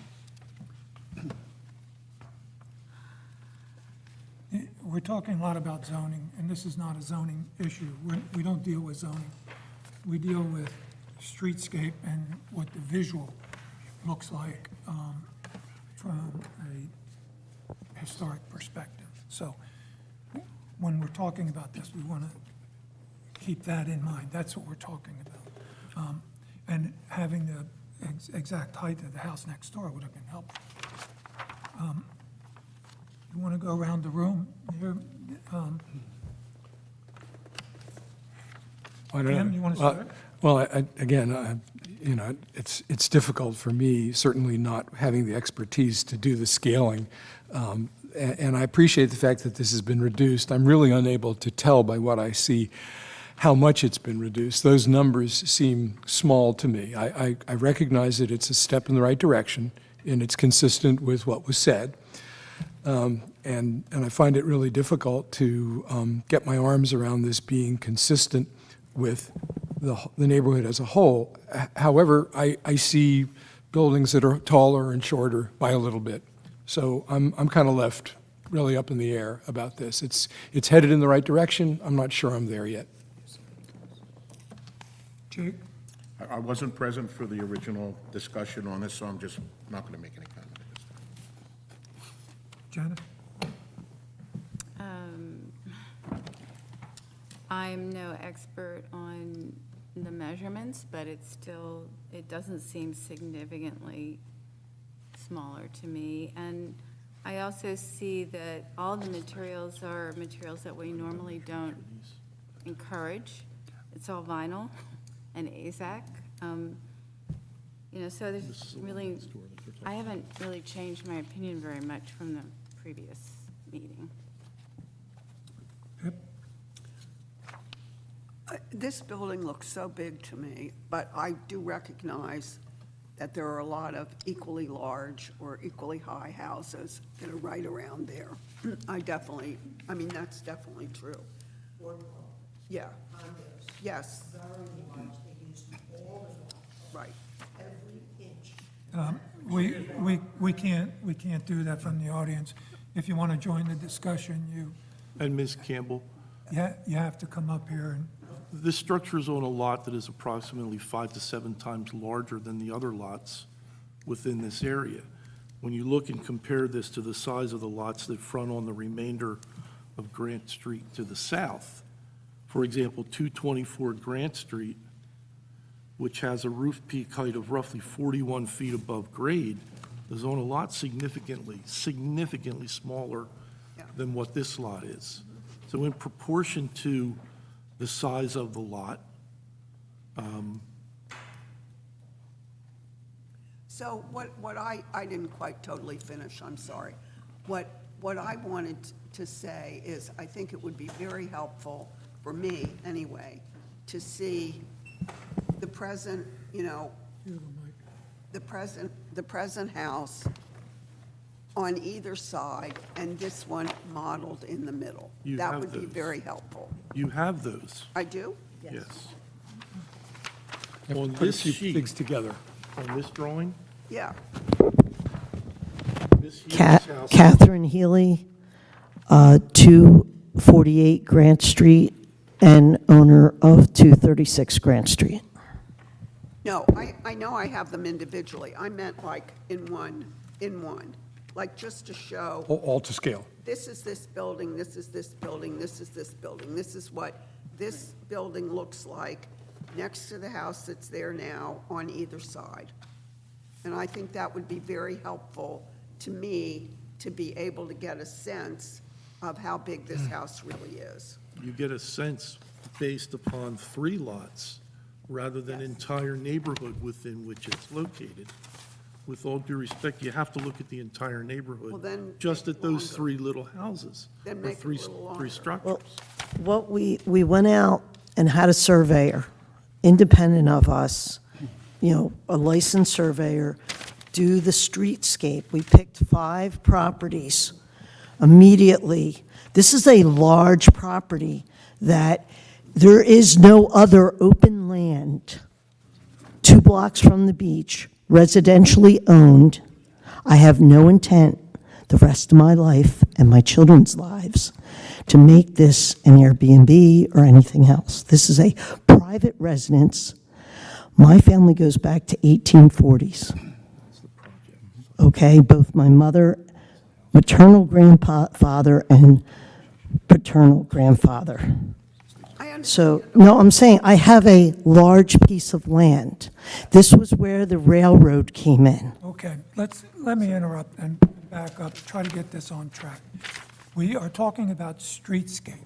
Right. And streetscape is when you take a picture down the street, you take a picture of the buildings, the houses across the street and on both sides of the existing property. Never mind about what's doable, allowable in zoning. This is different. This is the HPC. Never mind how large your property is. We're talking about streetscape, and we don't have the information. You go out and you pick 5 or 6 big buildings and say, see, it compares. And you're not prepared to share with us the height of the building next door. Well, You have a photograph of the building. I don't care about a photograph. We're talking about streetscape. What part of that don't you understand? Well, Can I talk 1 second, please? I think we're getting, escalating the rhetoric a little bit much, and maybe we can just tone it down. If I could point you back to the section 525-39, which are the codified standards, design guidelines, and criteria in the ordinance by which you then adopt your design standards that, we're very familiar with. I think, Mr. Copeland, you're focusing in on streetscape, and I think you're looking for some more information that we can give you through testimony and talk about the properties that were photographed along the street. There are also, I think, other elements of design you have to take into consideration that we've given you through a survey of the surrounding area. And then Section 39E of the code provides for reviews that give consideration to the relationship of the proposed design to the surrounding area also. So that's what we're talking about with the surrounding area. I don't think we're limited, all of us collectively, I don't think we're limited to just looking at the house on the left and the house on the right to determine what's an acceptable scale. And if we're talking about, we have to ignore zoning, I don't think we can ignore it. And I think we're talking about, we all agree that this board doesn't regulate height, and the height is the permitted height. That is what it is. We don't need variances. That's basically the only point. The structure is proportionate to the lot size that it's proposed for, but also I think we have to take into consideration the relationship of the proposed structure to the surrounding area, and that's what we're trying to show you. I don't think we're, Excuse me. You've mentioned surrounding area, and this commission is looking at streetscape. All it takes is a picture of the streetscape on one side and a picture of the streetscape on the other side. We don't have that. When you were here before, we shared that we thought the building was too big. You've come back, as Jim mentioned, it's in the right direction, but you've reduced it by 2 feet when we're looking at, I think, something more substantial. But the question is, that I don't have the information, is streetscape. Well, we're trying to present this to you, but also I think you have to understand, I think you're making scale the equivalent, synonymous of height and size, which this board doesn't regulate. And scale is a relationship of this building to other buildings, right? And it's not only. It is, and I'm sorry to interrupt, but as I was trying to say before, we have particular regulations. The regulations talk about taking shots so that you can see structures on either side. That doesn't mean that your comments are irrelevant or not important, but think of it as a continuum. Think of the most important view we take of the structure as it relates to those structures closest to it. Are there others in the neighborhood that it makes some sense to compare to? Yes, there might be. I don't think we take a view that it's exactly 3 pictures and that's all. But I think what we're telling you is that the detail we want to see in terms of the labeled and compared structures immediately to this one don't seem to be there. We don't deny that we could look elsewhere down the block, across Mount Vernon, whatever it is. But the fact is that the most important shots are the shots closest to the current proposed structure.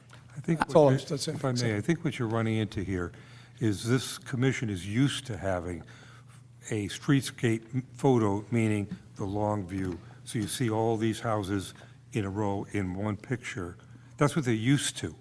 So, and the reason that they're used to that and want to see that is that gives them the best visual picture of where this house, what this house looks like in comparison with the other houses. I understand the individual pictures are very good, but it doesn't give the full scene, which this commission is used to, and would give them the best picture. That's all. They're just asking for that view in addition to what you've presented.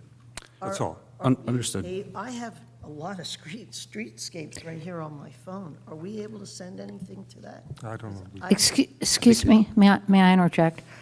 I think that what we all mean by streetscape is we'd like to see, now correct me if I'm wrong, something like this with the one house on side of it and everybody's nodding their head and the other on the other side. We want to see what 2 or 3 houses look like lined up together so that we can imagine if this is going to be too much, is it going to be too crowded, is it going to be too big, is it going to be in conflict with the rest of the street. We need to see at least 3 or 4 houses with the drawing of this in between so that we will see, we can envision what that seems like. Mr. Chairman, do you want to correct me? Is that what we're looking for? Well, we would want that, and then some additional. I mean, Okay. we're looking at the street. and Not just on either side, the street. Right. The street and across the street, so we know how the property fits in the community. It's pretty straightforward, and I think we talked about that before when this project was here, and we all believed that it was too large. We talked about streetscape then. So now you come back and you cherry pick some large houses. Oh, excuse me. No. You've said that 3 times. We didn't That's cherry because it's pick true. large houses. You We just- shot the elevation of houses that are in the immediate vicinity Yeah, of this okay. structure. What, So let's back up for Patterson. one what is second. that, what is the height of the house next door? Let's back up for What one is that, second. what because is the height of the house next door? the house You next said you door- weren't cherry picking. Let me know, right next door. Again, while Mr. Chadwick's looking for that, He doesn't have it. He said he didn't have it He's- before. He didn't measure it. he's It's taking a look. two-story house, he's taking a look. It's And approximately 22 feet, approximately. approximately. About half the size of this one. I don't think anybody needs to talk to anyone else derisively in the room. I think we can have a discussion without being antagonistic. It's not really an adversarial process. So I think Ms. Healy can give some testimony on the pictures that were included. We need to back up And- here for yeah, 1 second yeah. on one issue. Yeah? When we came before this board last time, Mr. Becker, I wanted to pronounce it correctly with all due respect, was rather aggressive in some of his comments. We took them to heart. We talked about them. I understood them. Today, when we start, I just pulled out my scale, and Mr. Becker is telling me that this plan isn't to scale. And I'm here to tell you right now, because I just scaled it, there's my 3/16 inch per foot scale. From 35 at elevation 10 to the roof peak, oops, let's put it on 3/16. From elevation 10 to the roof, the main ridge scales at 35 feet. Exactly what I said. When I scale from 10 down to the ground level of 4.7, it scales at 5.3 feet. Exactly what is shown on the plan. So I'm not stupid. This is drawn accurately. I'd like to now know why. How am I wrong and you're right when I just scaled this? You went to the ridge. Isn't We that? talked about that very clearly, Mr. Becker and I said, measure to the ridge. So when you measure from grade to the ridge, you're at 40 feet. How about? And he sat there and said, no, it's 41, and he's wrong. And that's the second You know, time. I we've don't heard really, in I front of really this don't want to place. argue over a foot here. I mean, to me, I'll tell you right now, I hope you will provide complete evidence with respect to a complete streetscape. My feeling right now is that the peak of this structure is still too high. I'm not even prepared to vote in favor of this as a conceptual matter with a peak that's high, that's that high. That's pretty clear. Mr. Testa, I'm sorry, I just missed the last of what you Yeah, said. I said the peak is too high. You were prepared to vote in favor of conceptual with a peak that's not as high. I would support a lower height to this building. I'm willing to accept the fact that we may have some differences about scaling. I recognize that there's been an attempt to make this building smaller. I think the applicant is entitled to make use of her property in a fair way, so long as it isn't abusive to the rest of the neighborhood. So to my view, it would get there if it were lower at the peak, or if the peak were removed. Or maybe bring the peak down to the ridge level or close. So we attempted to work with these folks to do this. So I would like to again refer us, like I did at the last meeting, to why this is an issue. It's on page 70 of our standards, where we are charged with size and scale of new construction. New construction height and massing should reflect the overall scale of the adjacent buildings. The design of a new structure that exceeds the neighboring building scale in height, width, or massing is not appropriate. For this reason, after that last meeting, I came over and I spent an hour and a half with both of you. We appreciated that talk. And I left that meeting understanding that, and maybe I'm wrong, that we had come up with a number of ways that you guys thought might be appropriate for reducing the height and scale of this building, not the least of which was, given that the property is so large, perhaps expanding the footprint, because you have quite a bit of depth in that lot, which could therefore allow you to reduce the amount of volume you needed on the upper floors, such as the fourth floor, in ways that could therefore reduce its scale, mass, and volume. You had also had another idea, which I thought was quite brilliant, actually, which was to enter that lower level at a mid-level, therefore reducing its overall height from grade by another half level, therefore dropping this down to maybe 3 or 3.5 stories high instead of 4. I left that meeting quite encouraged, thinking that I would see something significantly different tonight. What you've presented is a 14-inch reduce in height, which is about 2%. You're saying that you reduced the overall length by 3 feet. I scale it as only 2 feet, which is a 3% reduction in length. Your letter says that you reduced its width by 2 feet. I scale it at 1 feet. I'm not going to quibble about a foot or two, but that's still only 2% reduction.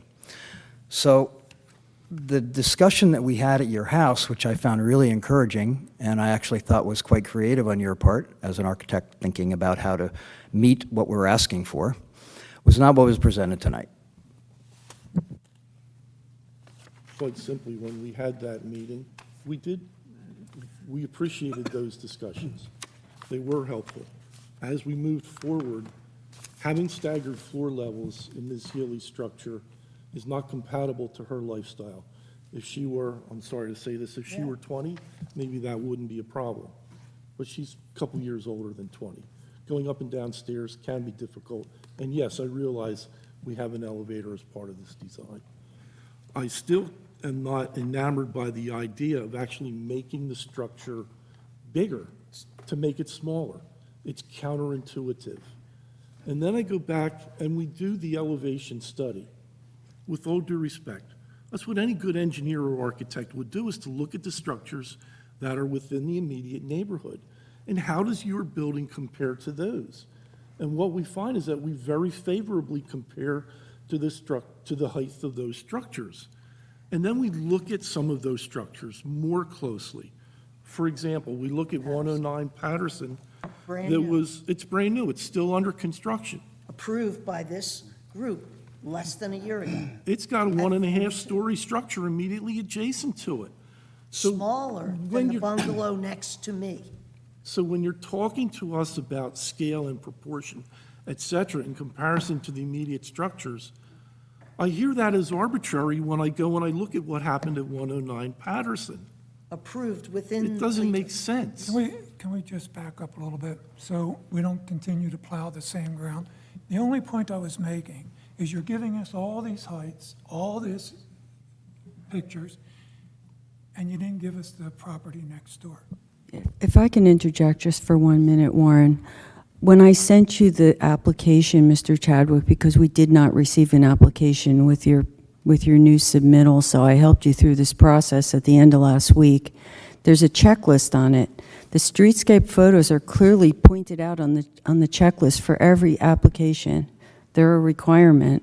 Well, then I misunderstood or misinterpreted what you wanted in regards to that streetscape. Mr. Copeland has been very good about explaining to us what his perception of it is, and when we come back, we'll bring that.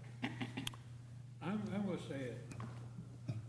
What it kind of says to me that when you bring in properties that are considerably distant from this property, Stockton Place, Benton Avenue is over here near Madison, and Beach Avenue, they have no relation really to the house that we're dealing from a streetscape standpoint. That's why I asked you to please concentrate on the 5 structures that are on the right-hand side of this. I said we provided those other 3 as a means of comparison. We realize they're not in the specific neighborhood. These 5 buildings that are on the right-hand side on this sheet are. They're all in the same neighborhood. Could I make a suggestion, since it's pretty clear we're not close to understanding and acceptance here? It may be appropriate to table this until we have the information this board needs to make a decision. Secondly, a discussion about reducing the height of this building, when we get into discussions about 2% and 5% and 4%, when we're looking for a reduction in size. I would suggest this commission doesn't have the necessary information to make a decision. And I would suggest that we table this until you can make a presentation that meets the application requirements of this commission. Sure. Mr. Copeland, we agree with your suggestion, and I'm here. I wasn't here last time. I'm here now. I'm hearing the information you're looking for, and we'll pull that together and make sure you have what you need to make a decision. And I think we've heard there would be some support for some further, modifications, and we'll take a look at those as well. Make sure you have the information that you need before you to make an informed decision. So. Do we have to waive the? Yeah, do you agree you'll waive the 45 days? Yeah, yes, we will waive the time for We'll be back before then. your commission to make a decision through the next scheduled meeting date. Hearing that, I'll make a motion to table the current application with the applicant agreeing to waive the 45-day period. I second that. But I just wanted to suggest, too, to just look over those dimensions to scale again. We will do that. Yeah, because. Better scale. Yeah. Yeah, we'll double check. Just review them. Actually, it'd be really helpful if you put, if you just labeled the dimensions so that we didn't have to scale them. In other words, from grade, just a simple dimension from grade to ridge. So if One there's dimension. been a motion We that's have to been made vote. and Oh, seconded. there's could been a we motion. kindly Let's vote, go. please? Motion by Mr. Testa, seconded by Mr. Cogswell. Mr. Copeland? Yes. Mr. Carroll? Yes. Ms. Campbell? Mr. Cogswell? Ms. Pisagno? Yes. Ms. Wilson Stritta? Yes. Mr. Testa? Yes. Thank you. Thank you. Thank you. For your time. Thank you. We do. Okay, new business. Carlson Glazier, 710 Columbia Avenue, 1071/3. This is a contributing property, rear addition, windows, HVAC system, roof deck, and a driveway. Good evening, everyone. As many of you know, I'm Christina Amy. I'm the architect on this project, and I'm here with my client, Christine Carlson Glazer, who is also the owner of the property. We are taking a historic tourist guest house and converting it to a single-family dwelling. So we have a number of changes, primarily to the rear of the structure and a couple others, which I'll go over. One of those, actually, if we want to go through it from the order of the drawings, we could do it that way. We are looking to maintain as many of the existing materials as possible, repairing and replacing where there is some rot. It was uninhabited for a little while, so there is some damage from lack of maintenance before my client purchased it, that sort of thing. There are two things on the site plan I want to point out initially. Is there's what I'll call an architectural typo, in which the parking space furthest to the rear looks like it's overlapping landscaping. Those two shrubs will not exist, and the driveway will actually be paved in that location. And then there's trees along the west property line, which will remain. We're not proposing to remove any of those trees. The updated site plan, we're just here for conceptual. The updated site plan for final will show those in place. There's two large trees in the back. One on the front that actually, I believe, is actually on the neighbor's property. Technically, it's right on the line there. And then there's a number of large crepe myrtles at the rear too that will, along that same property line, that'll stay. So what we are proposing regarding the, I'll get to the rear in just a second, but the existing side porch, the existing columns on the side porch actually aren't at the edge of the side porch, they're set in. And so what we would like to do is actually reduce the side porch slightly to allow for a little bit more elbow room in the driveway there. So we're reducing it. Could you identify which page you're looking at? Sure, I'm looking at page 1, the same one you are right now. Okay. So that, sorry, because I know I threw the zoning chart on here. I just want to tell you exactly how many inches we reduced that. It's towards the back. So the left side porch there, we reduced 0.9 feet, so about 10.5 inches.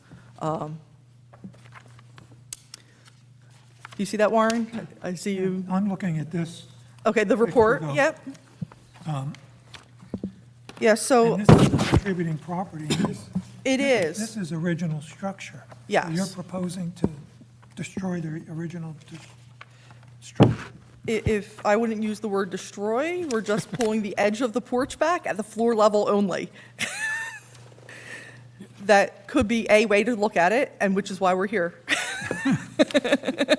I'm also not sure that the side porch was part of the original structure. When you look at the interior, it looks like that may have been added, and they put that bay in on the side at some point. Granted, it was many, many years ago. It's a little hard to see in the photographs it's page 8, because on the left front photo, there is a dumpster in the way, but the left rear photo, which is the upper right-hand photo, shows that porch. Again, it's a small photo at 11 by 17. That's page 8. You have to go back further, sorry, go back. So this is, Right. we're looking at right there. So we're at HPC 8. We assume that is not original.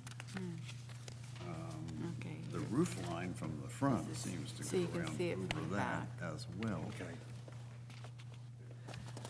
The design, if it is original, I would say that the posts were put in and they added to the porch, because again, the detailing of how the columns sit on the porch is different. The columns sit towards the house of the edge of that porch.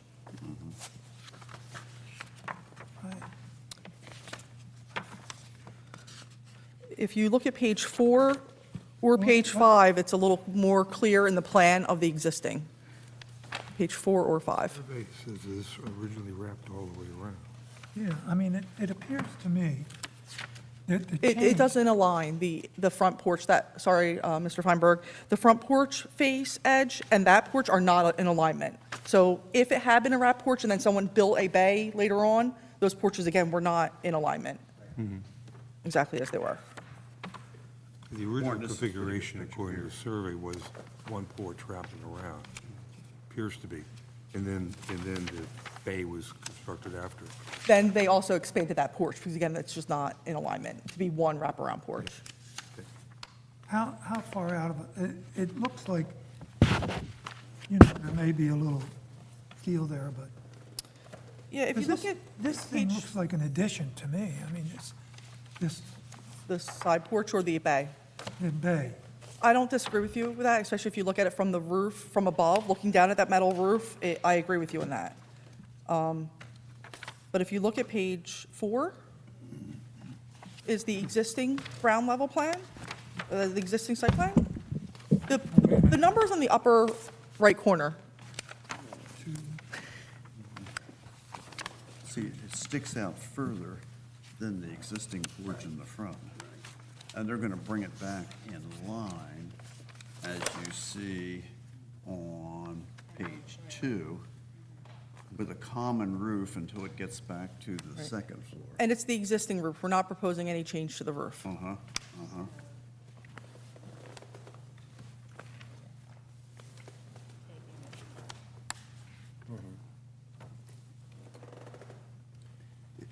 It's probably mostly an original porch, because without air conditioning, they loved their porches back then, and they moved their furniture out to enjoy the porches. It's interesting that it's extended further out than the one in the front. Usually porches lined up Sure. very, very well. And the columns would have Yeah. been at the perimeter and not Yeah. pulled in. So if all the elements are staying the same, and you're just dropping it back to be in line in the front, to give you a little bit better room in the driveway, which would certainly help, and would also encourage people to use the driveway, which is a problem we have when the driveways get so small, Sure. they end up sitting in the front yard again. So Right. I think that's a good part of your plan. Thank you. Tom, I don't necessarily agree or disagree, but we have a driveway that is coming back. You're not touching the front porch, is that it? Correct. So this side porch, you want to bring this roof line back? Not the roof line, Not the roof. No. just the decking itself. Yeah, Be right here. yeah. But And this is what it would look like. how does that help the driveway? Because it makes the driveway wider. Widens it a teeny bit, Yeah. widens it a bit. Right now, when you open a car door, it hits the porch. There's actually some damage there from people doing that. It's just hard to exit your vehicle. You can get it in. Right. So, Give you an example of what we don't want to have happen. The house on Hughes Street, they're owned by Jake, that he, recently sold, and it ended up with a very narrow driveway. Well, their car is always out in the front now, because they say that we just can't get in there and open the doors to get things in and out. So to me, this is a great way to help people get back and just back up the porch to the line of the front porch. and you do have a large plan, which is from the surveyor engineer, and that has the existing and proposed plans, and you can see the dimension on the driveway between the property line and that existing porch is 8.5 feet only, and the proposed is 9.6 feet, so it's actually 1.1 feet Okay, difference. Unless someone else has questions, let's move on. Okay. So then, the bulk of what we're looking to do is, the existing house has had probably, it looks like about 5 additions on it over time, whether they were porches, then that porch enclosed, another porch put on, and then a second floor above it, and that sort of thing. What we're looking to do is and within that, inside the house, there's a number of steps internally on that second floor level. So what we're looking to do is make the second floor all one level, and in that case, just that back portion, make those additions a little bit more in alignment. So we're proposing some window changes on that rear portion. On the proposed elevation, which is sheet 3, you can see there's dashed rectangles where the windows would be, the existing windows would be removed and locations of new windows. And there's an existing rear stair and a fire escape, because again, it was a tourist guest house, so the egress requirements were different than it is for a single-family residence. So we're removing that exterior fire escape, we're removing the back stair, and then making the floor align in that rearmost portion of the additions. And then because the floor is being raised, we have to raise the roof as well to give adequate ceiling height. Right now, actually, it's less than 7 feet in the rearmost portion of the existing house with the lower floor. In doing so, to compare the two elevations, it would be sheet 2 and sheet 6. Can I ask not about this project? So I know you request drawings on 11 by 17 roughly. Yep. But as an architect, showing things like this comparatively on a large 24 by 36, I feel like is easier to see. But do you not feel that way? Well, the problem is, It depends on how many magnifying glasses. you don't have space to open them up. Okay, fair enough. 'Cause I feel the flipping, I feel bad. It's because there's so many of us. And only one, there's only one magnifying glass on the side of the, Fair enough. So sheet 2 and sheet 6, I don't know if you want to tear it apart and compare them, but that gives you the side views, both the left side and the right side, I think give the most conveying difference in what we're trying to do with that volume in the rear portion to create a level floor surface of the second floor, and again, the ceiling height required to allow for that level floor surface. The bedroom, because we're reframing windows, they do have to be egress compliant, so they are a little bit larger than the previous windows, but keeping the same style, all wood windows, the JELD-WEN, we have the cut sheet at the very back there. We're looking to keep the existing siding where possible. The existing siding is, of course, attached directly to the studs with no sheathing of any sort.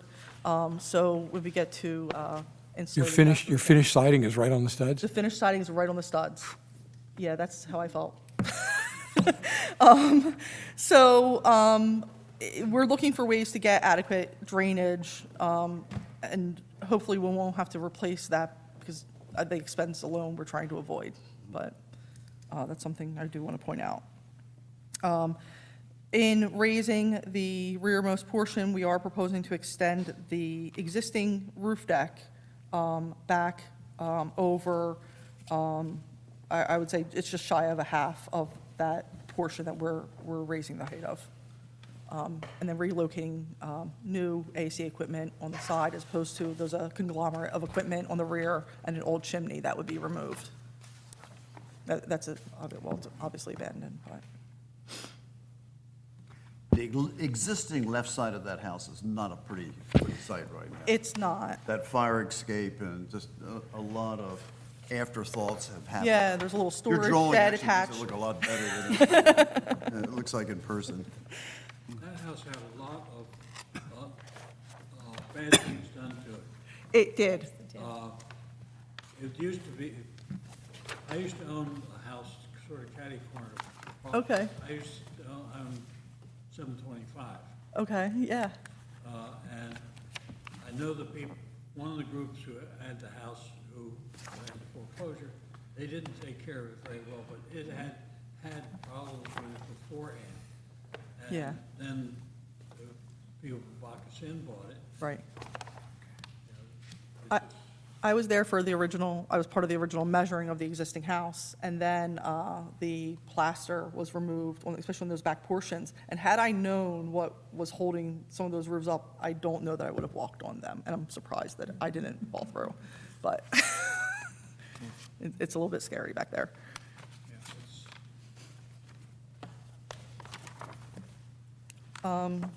I mean, that's the gist of it. Again, we're trying to salvage as many windows as possible, get them repaired. Some of them, if you look at them from the inside, a lot of the muttons are completely damaged or missing. A sash is broken, so I don't, again, they would match exactly any of the existing windows, but especially the ones with the stained glass at the front. It might not be stained glass, it might just be the 9/1, the 9/2s. Lined and colored glass. Yeah, that's what I thought, yeah. To work to restore those and get them in. I'm not unfamiliar with, not myself doing them, but paying for having them done. Taking out old windows, getting new weights, new pulleys, new ropes. I know what that entails. And especially in the front of the house with those distinctive colored windows, I'm really going to try. One of the sashes did blow out this past winter when we had some of those really strong winds and blew the sash out. Fortunately, it was the bottom one that broke, not the top. So the bottom one that was blown out. So I'm anxious to start fixing. Usually, you don't have to replace the weights and pulleys. The pulleys are built into the wood, the weights have, the lines have broken, so the weights are down in the bottom of the box. So it's just a I've matter had a of couple that have opening it had up. cracked weights in the past. The pig iron sometimes breaks. Most of It it- can break it, but I mean, they're all in the journal boxes, and each one is You different. have to take them all Yeah. apart to find You- out what you have. Yeah, some people actually cut accesses in it, but you've got your work ahead of you for. Yeah, and the back of the house, most of the windows that are, not front-facing or in that original structure are like vinyl replacement windows currently.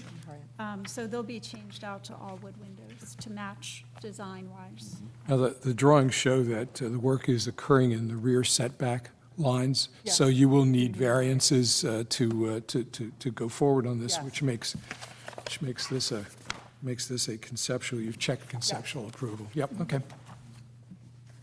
The only real problem about that house is what it backs up to. We're keeping those big trees in the back. Did I mention that? I've already actually had the big trees in the back. I've already had them pruned and trying to clean them up. Even the big one in the front that I do think probably belongs to the neighbor, but the part that was, hanging over, I've had that taken care of. I wish you a lot of luck with it. It's a cute little house. Yeah, it is. It'll be so much cuter. Fortunately, the houses in that area, the basic bones are really good and strong. They are. Yeah, I'm really excited about the project, and I hope to get some good advice from you guys today, and get to go forward to zoning and see you again, or see you in review.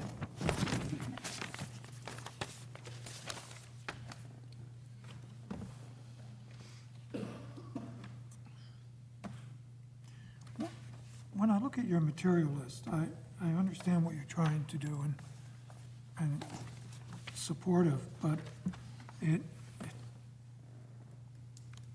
a little wide open to just approve. So many of them, you're going to repair or replace. But the replace is replaced with the same. I mean, Well, I mean, Design-wise, the we same. would prefer the original window and Right. be repaired.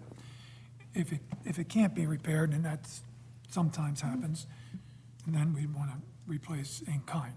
yes. But when I look at a material list, that several places, it's repair or replace. I had this vision of this side of the table having one idea of what that means, and that side of the table having another. And that when our inspector goes out and finds out that almost all the windows are taken out, I think we need a little bit more specificity on windows and doors.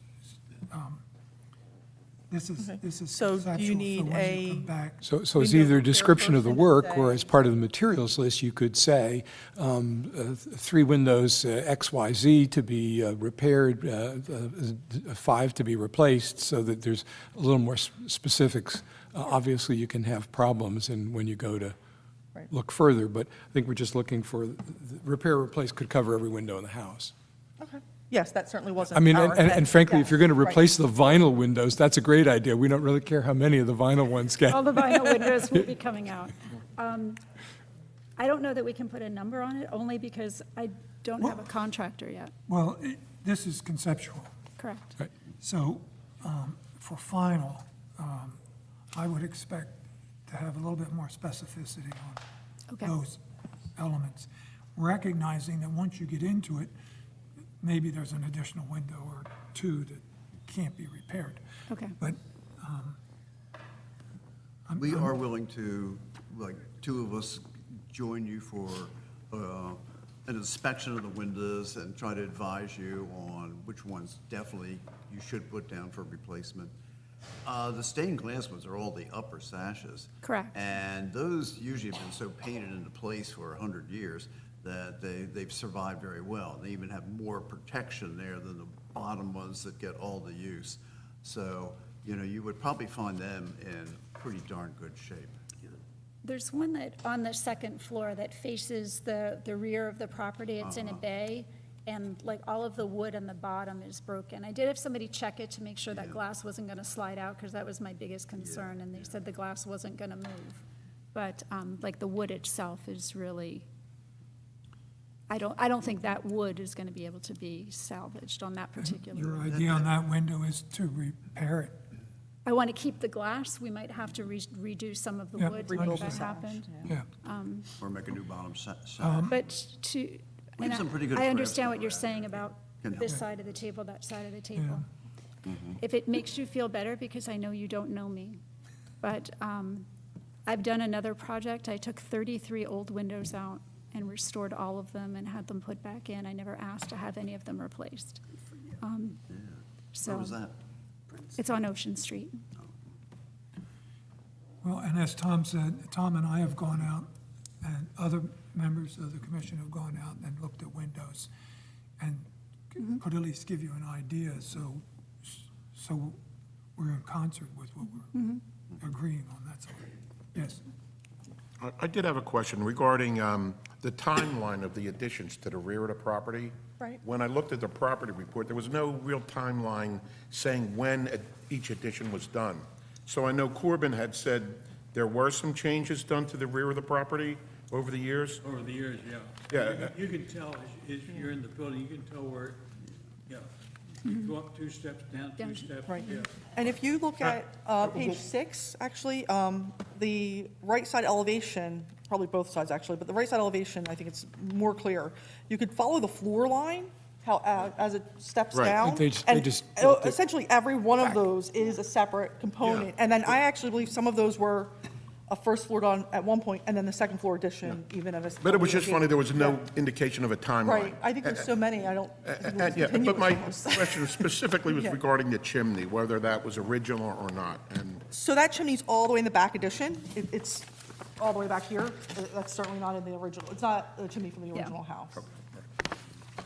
one other question was regarding the driveway pavers. When I went past today, I noticed that you do have real red brick pavers, the tracks that go up.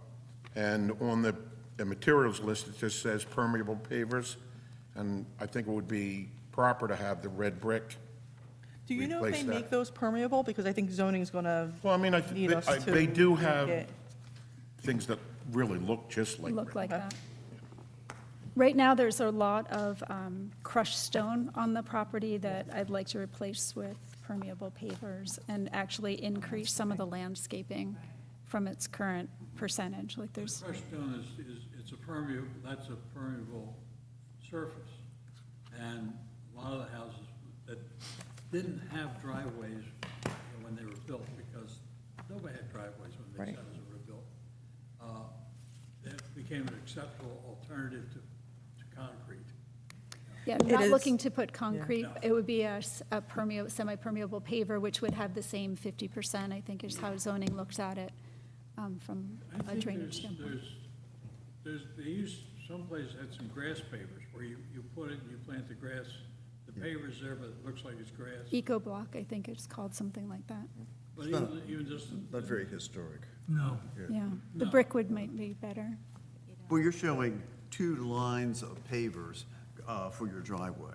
So Yeah, only because in those I wanted to have lines you grass. have a 50% Correct. for coverage. And then you have ground on either side, which is, counts towards your 60% or whatever it is in that zone for your open space. Right. So I think you could use brick and meet zoning requirements. Yeah. Well, we would have to increase our, the impervious coverage we're presenting to zoning would have to increase to use traditional brick, because it wouldn't count as 50%, it would count as 100%. 100%. But, We're talking about the 2 strips, so. yes, Yeah.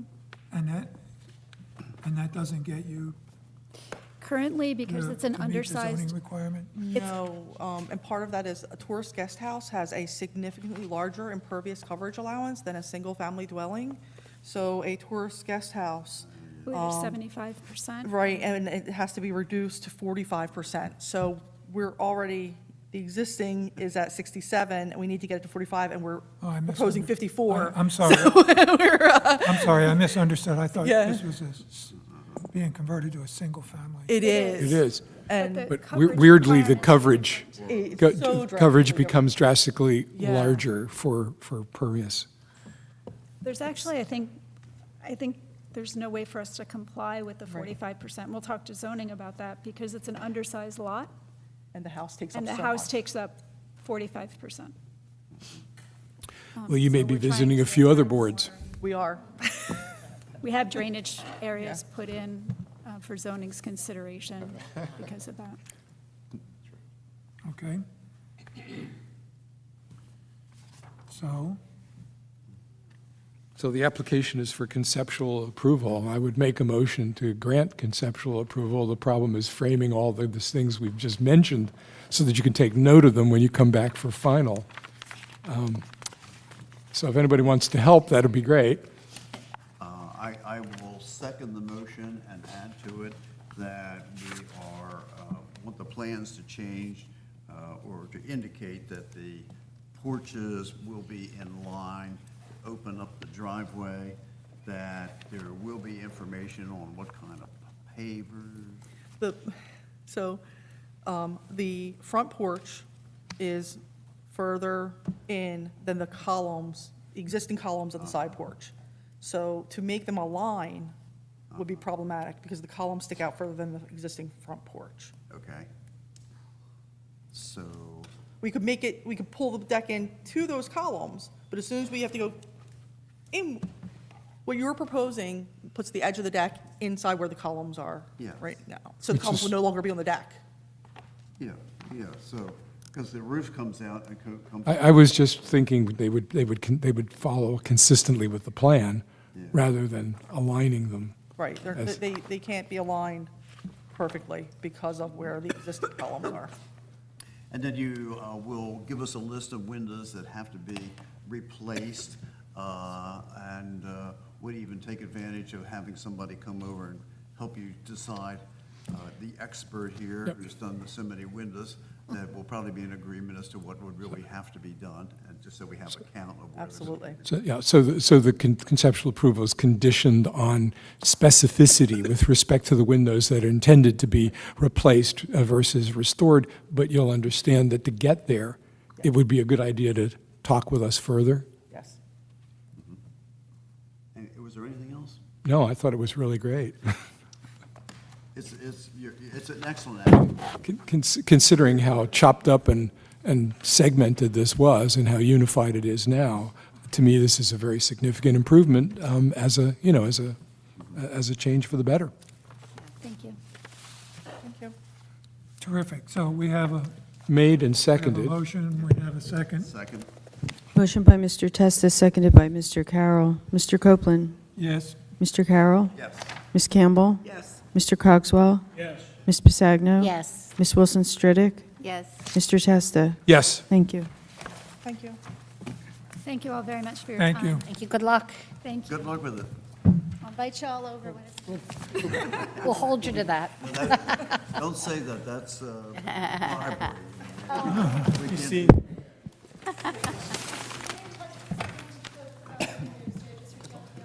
Yeah, if you a mistake. touch base with Judy. But, yeah. And then you and I Yeah. figure out. Next order of business, 1145 Washington Street, 1113-22. This is a contributing property. We're talking about windows, garage, roof, accessory building, an outdoor shower, and repairs. Okay. Thank you for your patience. Excuse me, Mr. Chairman, and as I asked you earlier, I have to exit the meeting. Yes. Jake, you're on. Oh, Rats, I wanted you to see this one. It's going to be so cute. Oh, you're going to love it. My name is Catherine Lorenz, the architect. I represent Mr. and Mrs. Oakes. How do you do? Eileen Oakes. And Jack Oakes. Would you pull the mics closer to yourselves, please? Hi, I'm Eileen Oakes. And I'm Jack Oakes. Owners. Oh, do you want to say anything, or you're all right? I'm all right. Okay, so this project is a little bit different than some of the other ones that we've sat through. To start off, the house is at 1145 Washington Street. It's a somewhat typical but lovely, charming Victorian house. And I'm gonna take the booklet and go through the pages with you so that we don't have to be flipping back and forth. So page 1 shows the outside of the house. And page 2 is, we are going to repair the existing garage carriage house. We are going to build a new accessory building. We're going to provide in the rear a little patio area with a trellis. There are going to be, we're proposing new wood windows in the rear addition of the house that was built in 1970. And I would like to provide handrails on the side staircase and also in the front staircase. So if we go to page 3, we're going to put a new asphaltic roof on the garage. The carriage house, when we get to the pictures, is darling. We're going to replace or repair. It's in pretty bad shape, so, but we're going to replicate anything that's there, such as the front doors. We're going to put, we're building an accessory building. Again, you will see that in the photographs and the picture. It's going to be like a little gazebo, a screened-in gazebo that people could enjoy during the evening cocktail hour without being eaten alive by mosquitoes. That will have an EPDM roof. The fascia on the gazebo or on the garage will be wood. The soffits will be wood. The siding will be wood. The windows that we replace in the garage will be wood primed. The window trim will be wood. The garage doors will be wood. The columns for the pavilion and for the trellis will be wood. The railings will be wood to match. We are going to build, the garage right now sits on dirt. We're going to lift the garage and we're going to put a new concrete foundation on that. There is a wood shower now. We're going to take it down and we're going to build a new wood shower that would be the size that is allowed by the city. And then it says sheds and outbuildings. We're building a new accessory structure that's going to match some of the front porch. So if we flip through some of the pages, we go through page past 5, Page 6 is the zoning map. This also, property is on one of the high grounds in Cape May. If we look at the survey, I know it's small, but you can see the rectangle of the house, and then there's this side yard. I have a bigger site plan, but I want you to just to sort of take note of that side yard when we start talking about the pavilion. If we go to page 8, it's the tax map. So this lot is a little bit wider than some of the others on the block.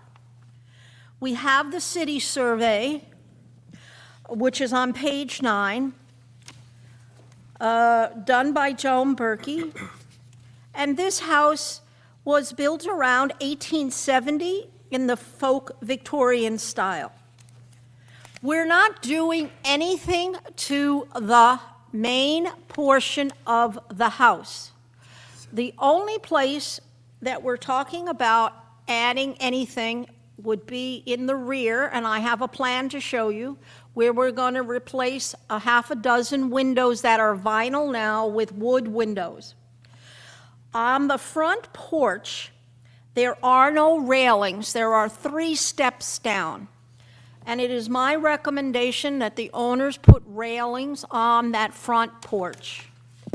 The railings would match the same type of perforated panels that are on the front porch. So if we go through the survey, which is on page 10 and page 11, and then we go to page 12. Page 12 shows you the front of the house with an arrow where I am proposing to put in a new railing. And it also shows the rear portion of the house, which is a 1-story portion that was built in the 1970s.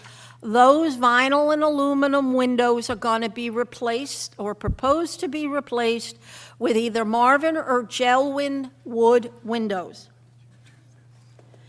If we go to page 13, you get to see down to where the carriage house is.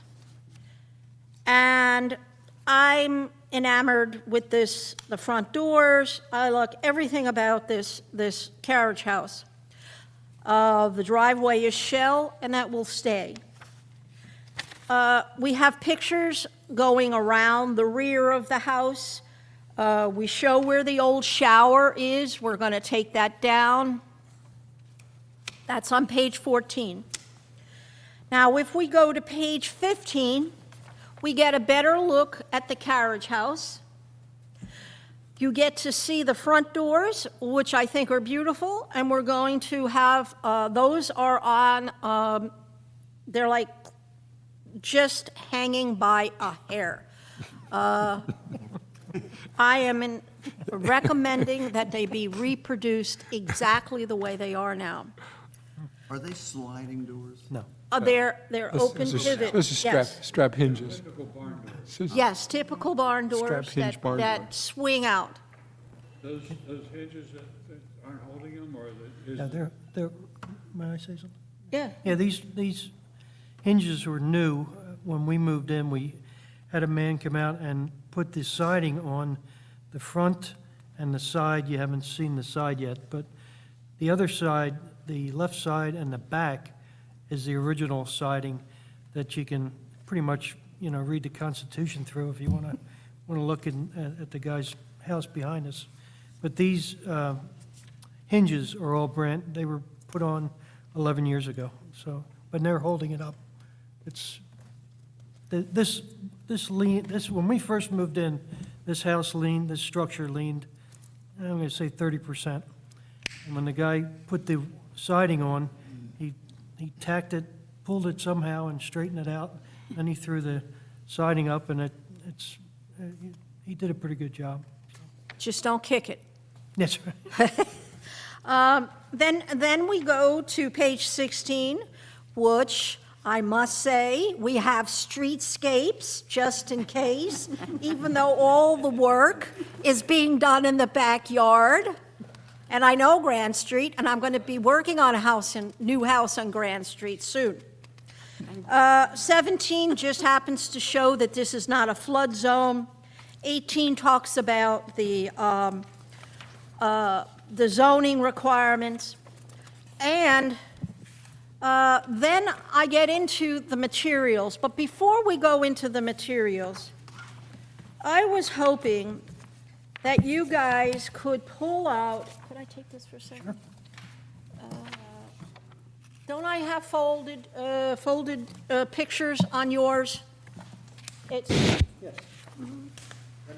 Oh, yes, okay. So, I guess we can go through the material so we're not skipping all over the place. So 20 is Excuse me, Catherine. the brick veneer that would, anywhere that a foundation would show on the pavilion or the garage, we would put brick veneer. I am proposing to use asphaltic shingles on the garage, but I'm using the diamond shape. That seems to just be reminiscent of the asbestos diamonds that you used to see around. That's as close as I can get with other than spending a fortune on clay. I'm also showing you some bluestone that we intend to use in the patio in the rear. One window in the garage, on the side of the garage, is going to be replaced. I am recommending that it be a custom wood window that folds up. You'll get a better idea of why I want to do this as we look at the plan. Then we get to the fun pictures. The pull-out picture, the first one that says sketch 1. This is a elevation of what we're intending for this space to be in the backyard. The backyard space is going to be a family entertainment space.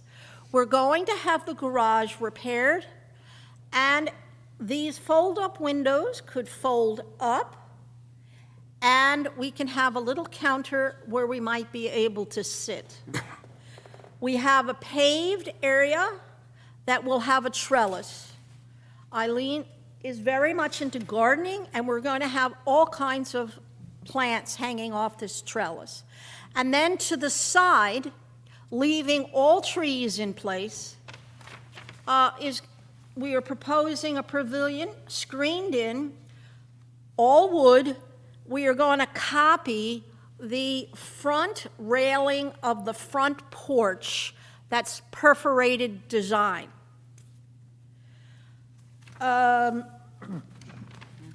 The second sketch that I have shows the backyard. It shows the house. It indicates, if we start from the bottom, where the driveway is, and we have the carriage house. The blue represents the bluestone. We have an area of sod where we're putting and recommending a fire pit, which I have pictures of the fire pit that I will distribute if you would like. And then we have taken the pavilion and askewed it in such a way that when you stand on the street, you see the pavilion, but in no way do you see the fire pit. And it actually adds a lot of privacy to the rear yard area. In order to maintain lot coverage, we've broken up any walkways into brick stepping stones. We've left the shells. And in the rear of the house, where it's the one-story section, this is where we're proposing to replace the windows. Those windows are shoddy, they're falling apart, the air comes through. They're going to be nice, new wood windows. So that sort of goes through the the basic design. I have the construction drawings, which start with AO. And I guess we should issue magnifying glasses with these drawings because they are pretty small to see. But the purpose of the first site plan is to show you that anyone standing on the street would not see this fire pit. You can't, the area of visibility from the sidewalk is in the stripe line, because I seem to think that we want to have privacy where the fire pit is. Then, the second drawing on A0.1 is a site plan, and it shows, it's the same drawing that I had rendered for you. Then A1.0 shows you construction details of the front of the carriage house, the side of the carriage house that would be facing the trellis, where we have this custom wood fold-up window. And the garage is really going to be used more for storage than anything else. That would be on A1.0, the second sheet from the one you're looking at, Warren. Oh, you looked through it, okay. And then A2 is the trellis. It's going to be a wood trellis, cedar, a very traditional style. Other than the post, we're recommending that they may copy the posts in the front porch. And then A2.1 is the details showing the pavilion screened in. We are limited in height to 10 feet. We're going to walk up one brick step, has a double door. It's pretty straightforward. We're going to match the brackets from the front porch. It's going to have a wooden floor. It's going to be a really nice addition to the rear yard. And then the last page is a 3.0, which is the one that I had rendered in the beginning. So what we are proposing to do to the garage, in addition to repairing it, replacing what's destroyed over time, is to put in a cupola and a little dormer on the top. And I have, in case anyone's interested, pictures of the fireplace.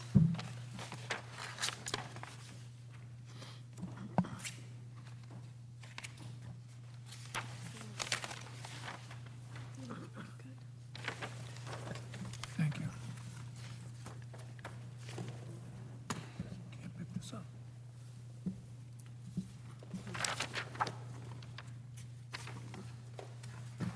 Thank you.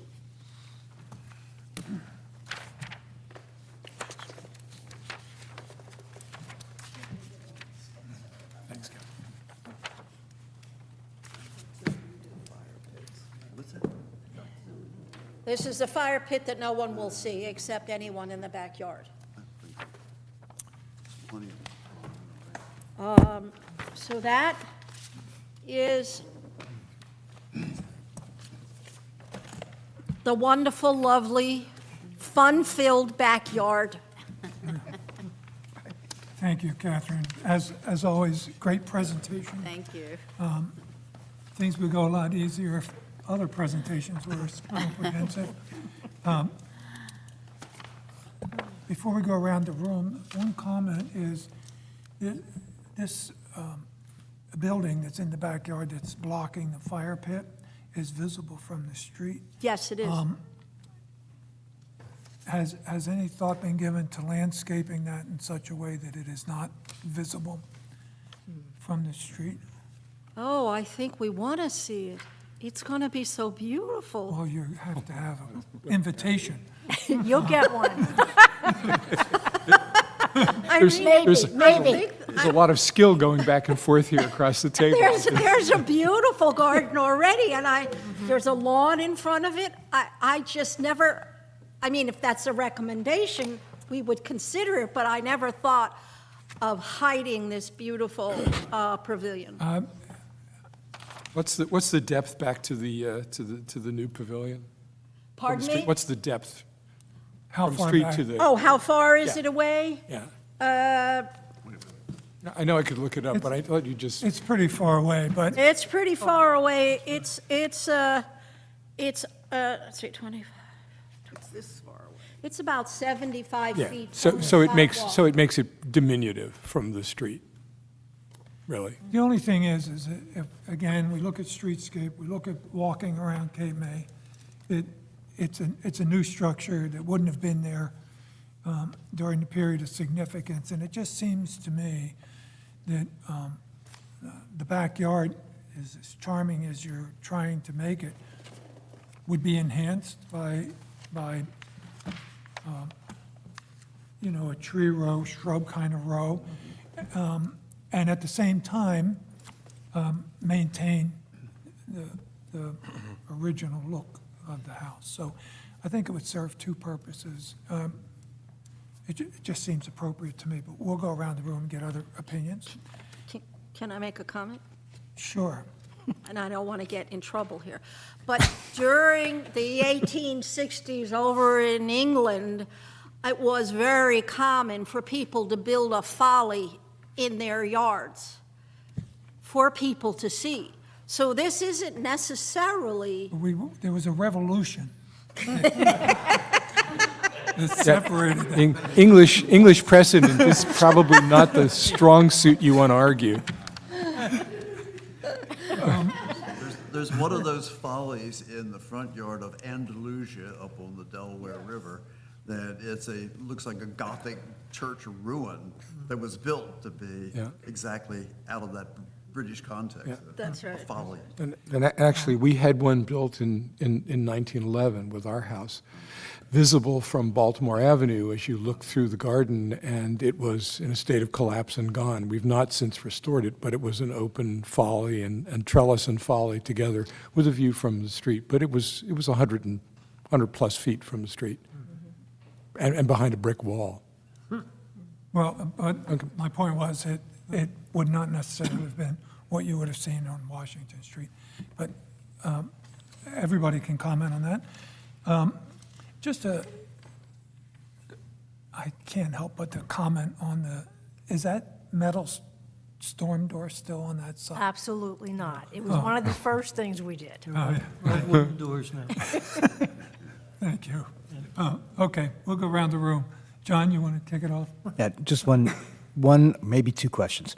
On one of your drawings, actually, it's on the material sheet, you say that the roof of the pavilion will be. I'm sorry, I can't hear you. On your materials list, you say that the pavilion will have an EPDM roof, and on your drawings, it says metal, so which is it? It's EPDM. It's EPDM. We don't have the slope for even. Yeah, no, it's only 1 in That's what I'm 12, it looks like, right? Yeah. And the brackets from the columns that are supporting the beams across the top of the columns around the pavilion, will those match the front porch as well? Yes. Great. Corbin? Well, I kind of agree with you, put some landscaping in front of the pavilion for the same reason. It sticks out. And, this house, this style house wouldn't have had pavilions. This was more of a middle-class house. Middle class was just coming in when this was built. Your merchant class. The house I had on Columbia Avenue was built in 1872. The owner had a tinsmith shop where Collier's Liquors is now. So it was the middle class. If it were a house like Dr. Physic had, that could possibly have had the pavilion, but it has a gazebo. Because they had the money and leisure time to use it. So. Okay. Tom? On A2.0, you have an interesting challenge trying to make the gingerbread trim going up a 45-degree angle, and you're putting two pieces together on a step and then two pieces more. You will find examples around town where people have taken their gingerbread trim and got somebody with semi-artistic qualities to change that design to run uphill. If you look at the Cottage of the Mainstay, you'll see some examples of that, and I can think of some on Decatur Street. That would really be the way to do that. So it's the same pattern as running up and not having a, Okay. that base bottom. Your 16 by 16-inch bricks going around the back, very military-like in their appearance. And the Victorians really liked walkways that meandered, so they kind of run in and out of the landscape. And the way that runs, that could meander out around that. And I think you could do something other than just these square brick things that look to me, look a little industrial compared to everything else that you're doing there. Okay. You can get, just some field stone pieces that, that are like 1 by 2 that make great stepping stones, and would be probably a whole lot less expensive than doing those. And grass grows up around them, and they would look really good. Okay, I that's a like the good one. less expensive, that's good. I know, I call it the smile. Pip? I don't really have any comments. I was going to make the same comment about the path. That usually they're more wandering around. And I think the pavilion is fine. I don't think it needs to have bushes in front of it. Me too. Thank you. Yeah, I agree with most of these comments, and I think it looks good, and I don't mind seeing the pavilion either. I think it looks good, but with the suggestions made previously. Okay. Which ones? A couple with the meandering there. I'd say that, there's very little, Catherine, that you do that I find that I have any problems with. I think the dormer on the carriage house garage looks really weird, sticking out right in the middle, and not there before. And I just, I would never not approve this because of that dormer. But I just think it looks extremely weird sticking out there. And with all the things with the trellis and the pavilion and then the hot dog serving window that you have, whatever it is going to do with that window, that's really my only, my only comment here. Well, that's just really to let some light in, that window. It's just to get some light in. The dormer, you mean? The dormer, Yeah, the yeah. Okay. That was the reason for that. And we had a major discussion. I mean, perhaps that will boost the 4 circuits I see for your electrical plant inside the garage. I wish I had 4 circuits. It's Three on each, unbelievable. there's 3 circuits on each wall inside of that garage. Yeah, well, you've got a powerful garage. I don't know why he did it that way, but Yeah, I think it is. Wood shop. he did something in there, I'm sure. So this is an application for final approval, so. Yes. So why don't you, I'm happy to make the motion, but we've had a number of things that would be conditions to this, so. I can remember mine, so I'll start with them. I'll make a motion, we give final approval for this wonderful project with the thoughts on redesigning the gingerbread trim to run up the front stairs, to make a meandering path, maybe of a different material, from the front yard to the backyard, to approve the dormer and the windows swinging in the back, the rebuilding of the garage doors, the gazebo without landscaping required in front of it. And Corbin, did you have something else I would need to add to that? No, I just thought about the landscape around the gazebo, which Okay, well, I think that kind of got ruled out. got Well, ruled out. well, it ruled out to think we some, but. could- I would encourage a And I would- modification on that too, for the applicant to consider landscaping around for the reasons. Well, it I mean, there's stated. nothing wrong with like some flower beds and some nice. Yeah. Oh, no, we'll do that. I'll second. We have plans to. I'll second the motion as made, and I would also echo that if the purpose is to be back there and to enjoy the backyard, it probably isn't the purpose to look out onto the street from the gazebo. So I would think the landscaping would actually promote some privacy by the owners, rather than worry about, I mean, there's a concern about what's seen from the street. I think it's minor, and I would not impose it as a condition. But if you think about it, landscaping would give a more sense of privacy between the new gazebo and the street. So it's probably in your best interest to put something there. It's pretty far back there. I know, but you don't want Well, I to know, look but out on the You're street. going to be entertaining back there, and people are going to be walking. Some trucks and people walking by looking at your, Stop on the sidewalk and look all the way back Oh. there. anyway, I think that would improve I think a green barrier would improve the At gazebo. this point, it was consideration. Yeah. Okay, so motion's been made. I'll second it. Motion by Mr. Carroll, seconded by Mr. Testa. Mr. You Copeland? need, Yeah, could you repeat the dormer condition? We approved the dormer off the side of the garage facing into the Yep. property. But Tom, that's actually on the plan. It's That's all- actually on the plan. So Yeah. we really didn't have to put that on there.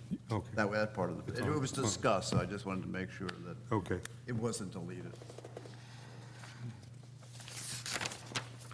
so we have a motion, and we have a Oh, second. I did have one question, too. Regarding the fire pit, is that going to be constructed, or is that a commercially available product? This is going to be custom. Okay. It could be, yeah. Wow. Could be brick veneer, yeah. Okay, we good? We We good? we have a motion, we have a second. We do. Motion by Mr. Carroll, seconded by Mr. Testa. Mr. Copeland? Yes. Mr. Carroll? Yes. Ms. Campbell? Yes. Mr. Cogswell? Yes. Ms. Bisagno? Oh, B, that's right, sorry. Ms. Wilson Stridick? Yes. Mr. Testa? Yes. Mr. Stevenson? Yes. Thank you. Thank Thanks for you. your time. Thank you, ladies and gentlemen. Very nice. Aren't you lucky to have a side yard? Warren. It's nice, it's a nice little house. Yeah. Nice little house. I have the award-winning biggest garage in town because my house, 1920, was owned by a Packard dealer. Oh, gee. And on U Street, almost nobody even has a driveway, much less a big garage. Take it off? Yeah, I can get 6 cars in that driveway. Believe it or not. yeah. So leave your magnifying glass behind. Next order of business, Crooked Cottage LLC, 21 Windsor Avenue, 1024/14. It's contributing elevation, siding, door, landscape. Okay. Apparently, that's why you had let Jake vote. Yeah, no. Yeah, not this, right before this application. She left. Yeah. Hello, Good evening. welcome. Thank you. That's a hard act to follow. Lawrence Marie, builder. Andrew Woolworth, owner of the property. And Michael Collins is here somewhere. He is our landscape designer and head of Beach Plum Farm Landscapes. Good, all right. As far as, I'm looking for approval for a new French double door, wood, to be installed in the rear of the property, and to replace the existing siding that was damaged during the lift. During when? And then Michael is looking for approval on some of the landscaping of the backyard in between. Now, this property has a house on Congress, then it's a house in the middle on 21 Windsor, and then a big garage that was built, I believe, in the 70s, I think it was. So it's sort of like, this cottage is in the middle of the property. The garage is not attached to the property? It's not attached, it's on Well, I mean, 21 Windsor. It's on the property, but it's not attached to the building. I mean, it is part of the property. Right, yes, correct. Yep. So this house and the garage are 21 Windsor, Right. and the house is in front on Congress Place. Right. Is it? But it's now all one piece of. It's all owned. You own It's all owned by the same. We bought both properties at the same time. Good move. It was too complicated to buy them individually, so. Hey. But they're separate properties. They are separate properties. Right. Correct. Legally separate. Yeah.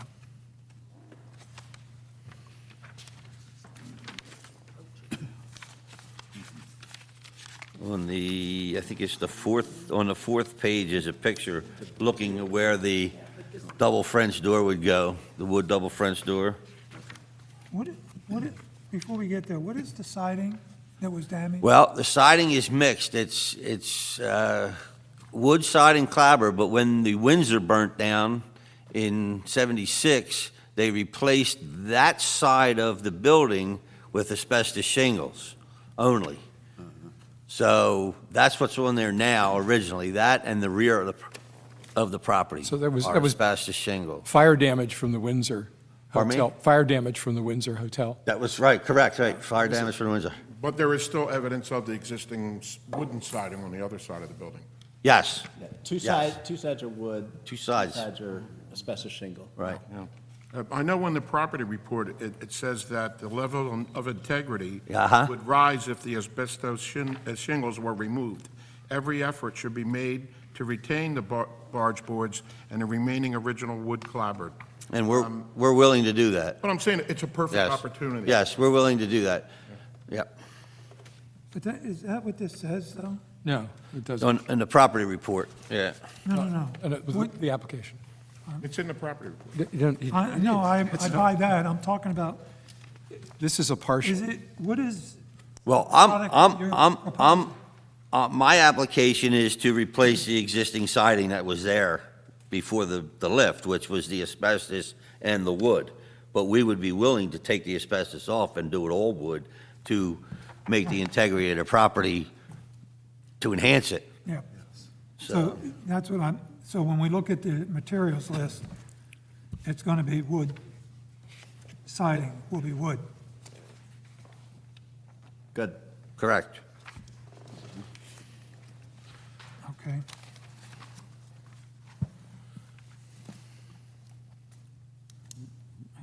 Landscape design. So, rather than go around the room on this, it's pretty straightforward. The question is, we resolved the wood issue on the siding. Are there any other issues for this? Where's this door going? Well, the double doors. On page 4, I believe it is, there's a picture On the left side of, that's the rear of the, well, actually, no, that would be the front, because Windsor's, but where that opening is where the double door would be. That used to be a porch.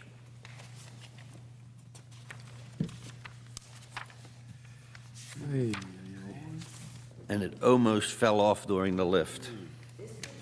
So here, I'm not sure. yes. Yes, that's the On picture. the left side of that color pick. This, this is the picture, right? Where is the double door going? It should be page 4 on your, that's the, left. So this is now currently totally open. Oh. It was a porch, and this is where the two doors go. No. Facing. So it's here. Facing this, Facing Windsor. facing Windsor. right, that's facing the garage. Yeah. Yep. Garage. Oh, here. Oh, okay. Not much visibility of it from Yeah, the street. yes. We could say the back. It's in the back, It's, Judy just showed us. sort of. yeah, sort of, yeah, it's in the back. And those three little windows, they stay the same? They were going to stay the same. They didn't look very original to the building. They are. Well, they're not, they're actually vinyl. We don't know when they were put in, but So It's gonna this be right porch in is here. gone, and this door is Well, going the to be... porch is gonna get rebuilt, and it's gonna All have these right, double okay. doors here and steps down. Okay. and then all this will be wood siding. Yes. And these windows do stay.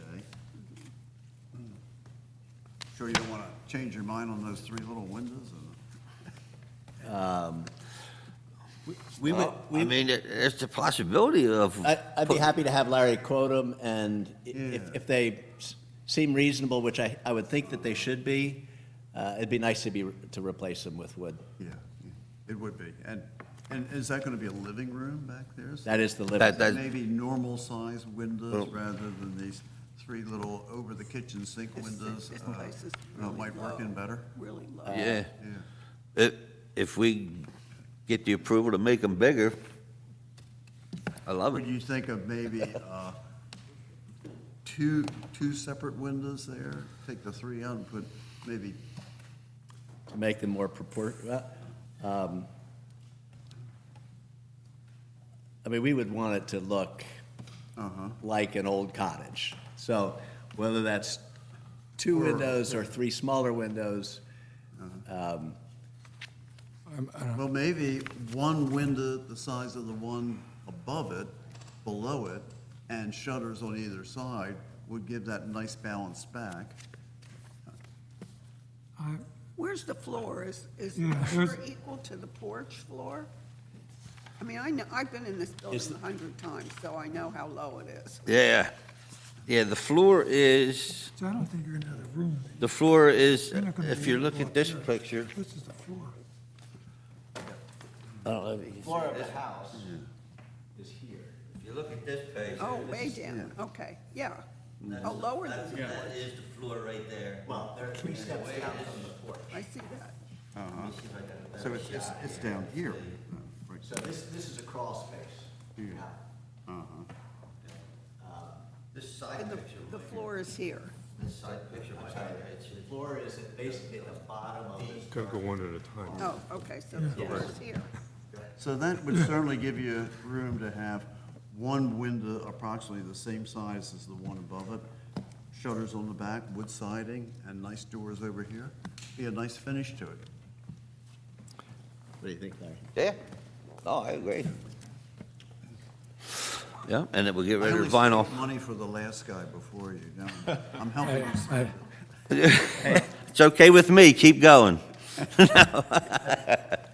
As Janice knows, from the start, we've tried to make 22 Congress an awesome representation of what restoration and renovation can be. And Well, you did a beautiful job on the front of the house. thank you, thank you. Thank you. We welcome you to come visit the whole thing. So if Larry says we can do it, we'll duplicate the window for the living room as basically the same, only it'll be wood underneath the bedroom window. We could do that as part of the approval process, saying, if you choose to take the three inappropriate windows out and put one window in there to match what's above it, you have that option open to you. Okay. And we just have to submit a cut sheet. You know, this little house back here was probably a summer kitchen. People often thought that maybe people who were enslaved and worked at the Windsor lived in this place. Right. So why are we trying to tart it up? I What? mean, why does it have to be better than what it's always been? Well, slaves didn't put in vinyl. Well, Look, can I Vinyl window. throw another? We're going to spend more money. We're going to spend more money because the upstairs windows are also vinyl. I don't know if you saw that in the picture, but why don't we just, if it's okay, take all the vinyl windows out and put the Gen Weld wood windows in that Yeah. you guys like, I think that. and take it back to original wood windows and original wood siding. Yeah. Architecturally, we don't know what this building really looked like originally, but we all know what high-integrity, old-looking buildings should look like. Right. And I would say that if I you're, think your recommendations are if you're, warranted, and we'd be happy to do it. you're going quite a ways to improve this in accordance with the way the survey recommended, its status being improved. So I think I'm certainly in favor of that. And if I'm understanding correctly, we're now talking about siding and windows. That to me is a very substantial improvement in where this is going. And frankly, I'm not quite sure I understand how we'll do that in the context of a final approval, because that's what's sought. I assume we can do that subject to conditions, and the conditions can be satisfied by the review committee, seeing what is done. I mean, you're willing to visit the project and see, because we've actually saved some of the windows downstairs that were damaged during the move. We took out and we rebuilt them back to original and used them and put them back in. So we're trying to, and I'm a local. I know when this board was formed, and I know what you guys like. So we're trying to, bring it back to the way it was, because that's what Cape May is. And there's. The last I really heard from both you and Andy, do you prefer Andrew or Andy? Andy. Your neighbors call you Andy. I learned that today as I leaned over your back fence. I would say if you would like to go ahead with the plan to do all wood windows along with the wood siding, properly trimmed, shutters, all that, you would just have to resubmit. The review committee would be more than happy to give you approval for that. But it should be in at least a plan that shows what you said you were going to do. Okay. So if you don't do that, we at least said, this is what you said you were going to do. Right. Okay. Yeah. But we don't need to wait 45 days to do that. No. Well, I think if we grant you final approval and we make it conditional, you get to go and you satisfy the conditions. Let's back up a little bit, because we're muddying things up. First off, nobody knows what that facade on this building looked like. Is that accurate? Which side? But this was built in 1851. But on the one side of the building, there is existing siding, right? No, the siding, I'm talking about the facade. Oh, okay. We're talking about taking these three windows out, which seems to make sense to me, and putting one in, but we don't really know what it looked like. Correct. So I think that's the first hurdle, is does it make sense to just put one over one window in? Well, I would think that we would try to keep the same three, because that's what's in the original picture of the property report. Instead of eliminating that and making it one window, like one over one, like you said, I really don't think that's going to aesthetically look proper. I don't. Pip, what do you think? I agree with him. I think leave the three windows.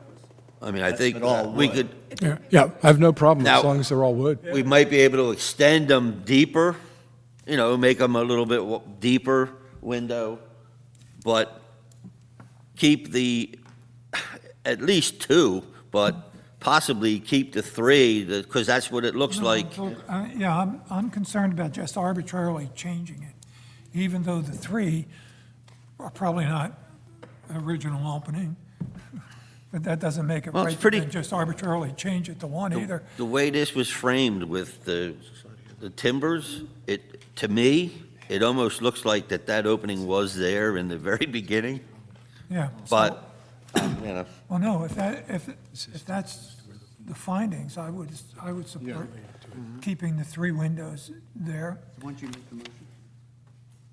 Yep. Got a question. Could this possibly have been a servant's quarters?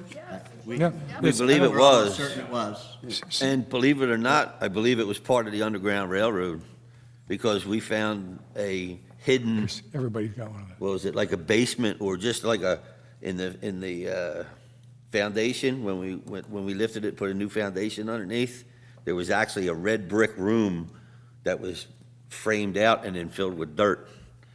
So This- to me, it almost seems like it goes back that way. I mean, Okay. but anyway, it We were was pretty wondering neat.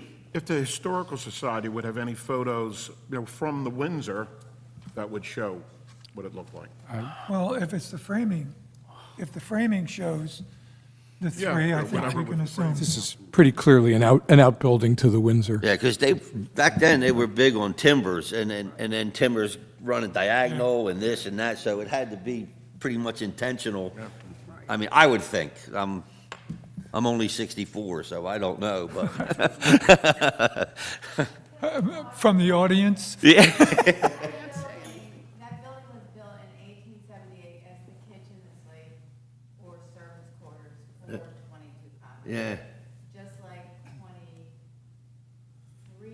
Windsor was built as the kitchen and servants' quarters for 24 Right.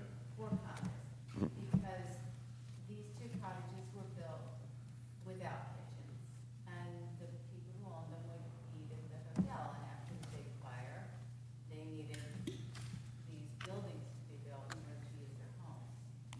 So that's the. Yeah.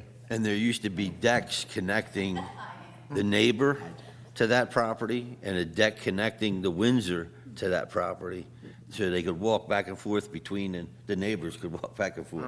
But that's a little bit of history of it. All right. But anyway, Do I have a motion? Do you want to talk about the landscaping plan, which is also Where did part of the Mike- where did Mike application, or go? is that just? he left. He- Okay, there he is. It seems to me. All right, just on a look at it.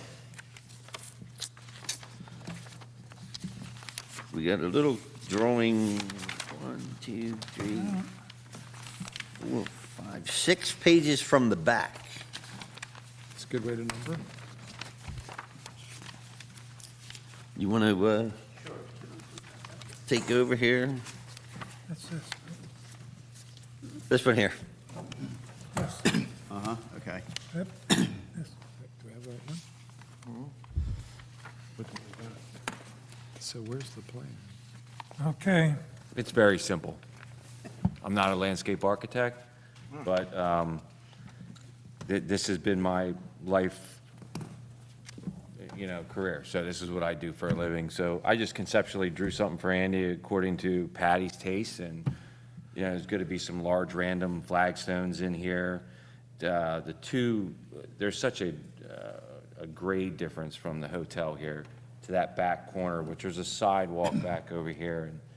And the grade's actually really built up on Andy's garage, probably about 2 feet. There's an old retaining wall right here at the hotel. It's concrete cinder block, and it's been busted. So we're just proposing to actually delineate the hotel's grade from ours. You said the hotel, you mean Regent Beach, the Regent condominium, right yeah. here, Yeah. The condo, Right here. Yeah.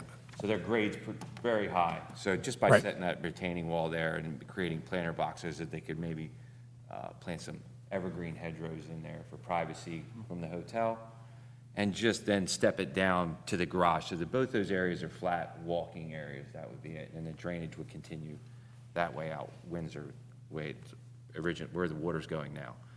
And we just simple wood, flagstone patio, with gravel in between. Like a water feature up against the garage. So you have a water fountain? Screening, yeah. just Screening on for both the, sides of the house, I mean, yeah. for the AC and everything that you have back here, will there be some kind of screening around that, like? The AC, I believe, is over in between the Well, two other It's in, properties. it's in between the two properties, Lattice or? and there's just enough room to get them in, so I could block one end off, and then if you see, we have a proposed shower, an outside shower. Yeah, I on- mean, you on really the other should come up side. with like an idea of what the shower enclosure, the materials, and what it's gonna It's look all gonna like. match the house, wood clapboard siding. Yeah, yep. Yeah, what else? The lot that's owned by the Regent Beach, they let us use that alleyway during the lift, so we have to, our arrangements was that we would have to put it back the way it was, and what it was red crushed stone. Now, I know it's not our property, but it's their property, but we own 1.5 feet of it, so I put it on here anyway just to get approval. So, that, if it says replace existing red stone, and then that side is the condo, that side's our house. Got it. Okay. I said there's a lot of changes here, but, What's that in? no, I said there are a lot of changes happening here. Yeah. Well, the Regent Beach doesn't look too, well, Yeah. but anyway. Do I have a motion? I will make a motion that we move forward with the cottage behind 21 Windsor, allowing the mixture of sidings to come off and be replaced with wood, and 2 double doors that are in the application be allowed to go in the back of that, and that the landscaping plan could be followed to put some flagstones in the back, not exceeding limits of how much lot coverage you can have between there and the garage behind it. And the windows. And the 3 windows can be replaced and with wood windows if you, the 3 vinyl. 7 windows. Yeah, I think that the condition is that they be replaced, and that the siding be replaced. So it's not, there's nothing optional. Seven total Yeah. vinyl windows. The upstairs bedrooms are vinyl. You're ready to do all the windows? We'll do all of them. Yeah, so, I All of mean, them, Yep. Same size, same shape. Yep. Same arrangement and sash. Right. But it will be done in all wood. Right. Correct. Okay. I'll do what I do too often, that's second Tom's motion. So that's, motion's been seconded. So we have a motion, we have a second. Yeah, Yes. Uh-huh. Motion by Mr. Carroll, seconded by Mr. Testa. Mr. Copeland? yes. Mr. Carroll? Yes. Ms. Campbell? Yes. Mr. Cogswell? Yes. Oh, she's not here. Ms. Wilson-Stredick? She's abstaining. Okay, Mr. Testa? Yes. Mr. Stevenson? Mr. Becker? Yes. Thank you.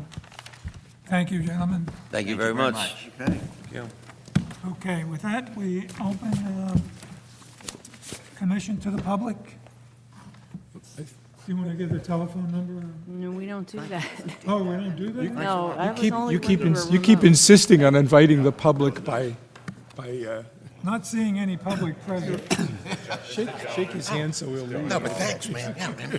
Really. You too. Okay, Thank you. okay. Interesting evening. I've got a couple things. Yeah, oh, yeah, they're, The, I just wish. you all have received the video from John on how to finish the end of the standing seam metal roof. The question that I have is not to change the standard book today, but the first change, is it possible to put that in as one of the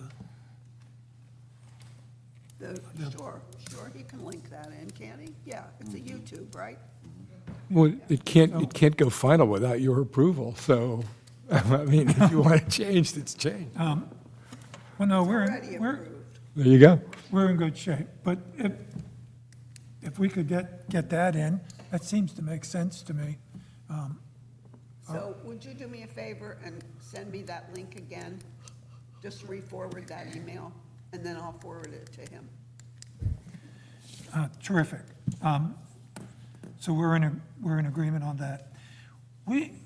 I sent most of you a note with this education. It was the training this year, SHPO training this year was in Atlantic City. Started today and will go tomorrow. As far as I know, Jake and I are the only ones that are attending. Warren, I'm planning to go, but I wasn't sure I could make it, so I'm gonna just pay at the door. I was planning to just register at the door tomorrow. Okay. That would be good. That, and then, it's a bit of a burden, I know, but we have to document 8 hours of training for each individual on the commission. And so what I did in the memo that most of you received is I asked you to get back to me on how you're going to meet that requirement. So obviously, tomorrow at Atlantic City meets it. And if you can't make that, then We owe you. get back to me. It is part of our annual report. Well, you have it already. What's that? You're continuing again. Oh, yeah, it's true. No, it just says 8 hours of, as far as I know. According to NAPC training, the webinars are hour and a half. They say that satisfies your CLG requirement. And they said that last year. I didn't get that memo this year from SHIP. I saw that too. It's on the NAPC. And I took the website. training. There is something of a disconnect between their claim and what we expect. So some of us will just try to do 8 hours in total. Community service, we'll let you do. Well, And we'll tell you what our plans are. But I don't know. last year, they did give us a break. Last year, they gave us a break. But I didn't get that memo. I mean, I got the memo encouraging that use or something, but I didn't get it this year. So, When does the year end? excuse me? When does the year end in which the 8 hours have to be It, taken? it's an annual, at I the know, end of but the year. Is it July 1? So it's a calendar year and not a city fiscal year. Do I understand that I think right? it's calendar year. Okay, fine, good. So, but the point is, get back to me with how you're going to satisfy that need so we can make it part of our annual plan, right? Do lunch or something up there. Anything else come before this group? Oh, we adjourn. Second. I guess we're all in favor. Yeah.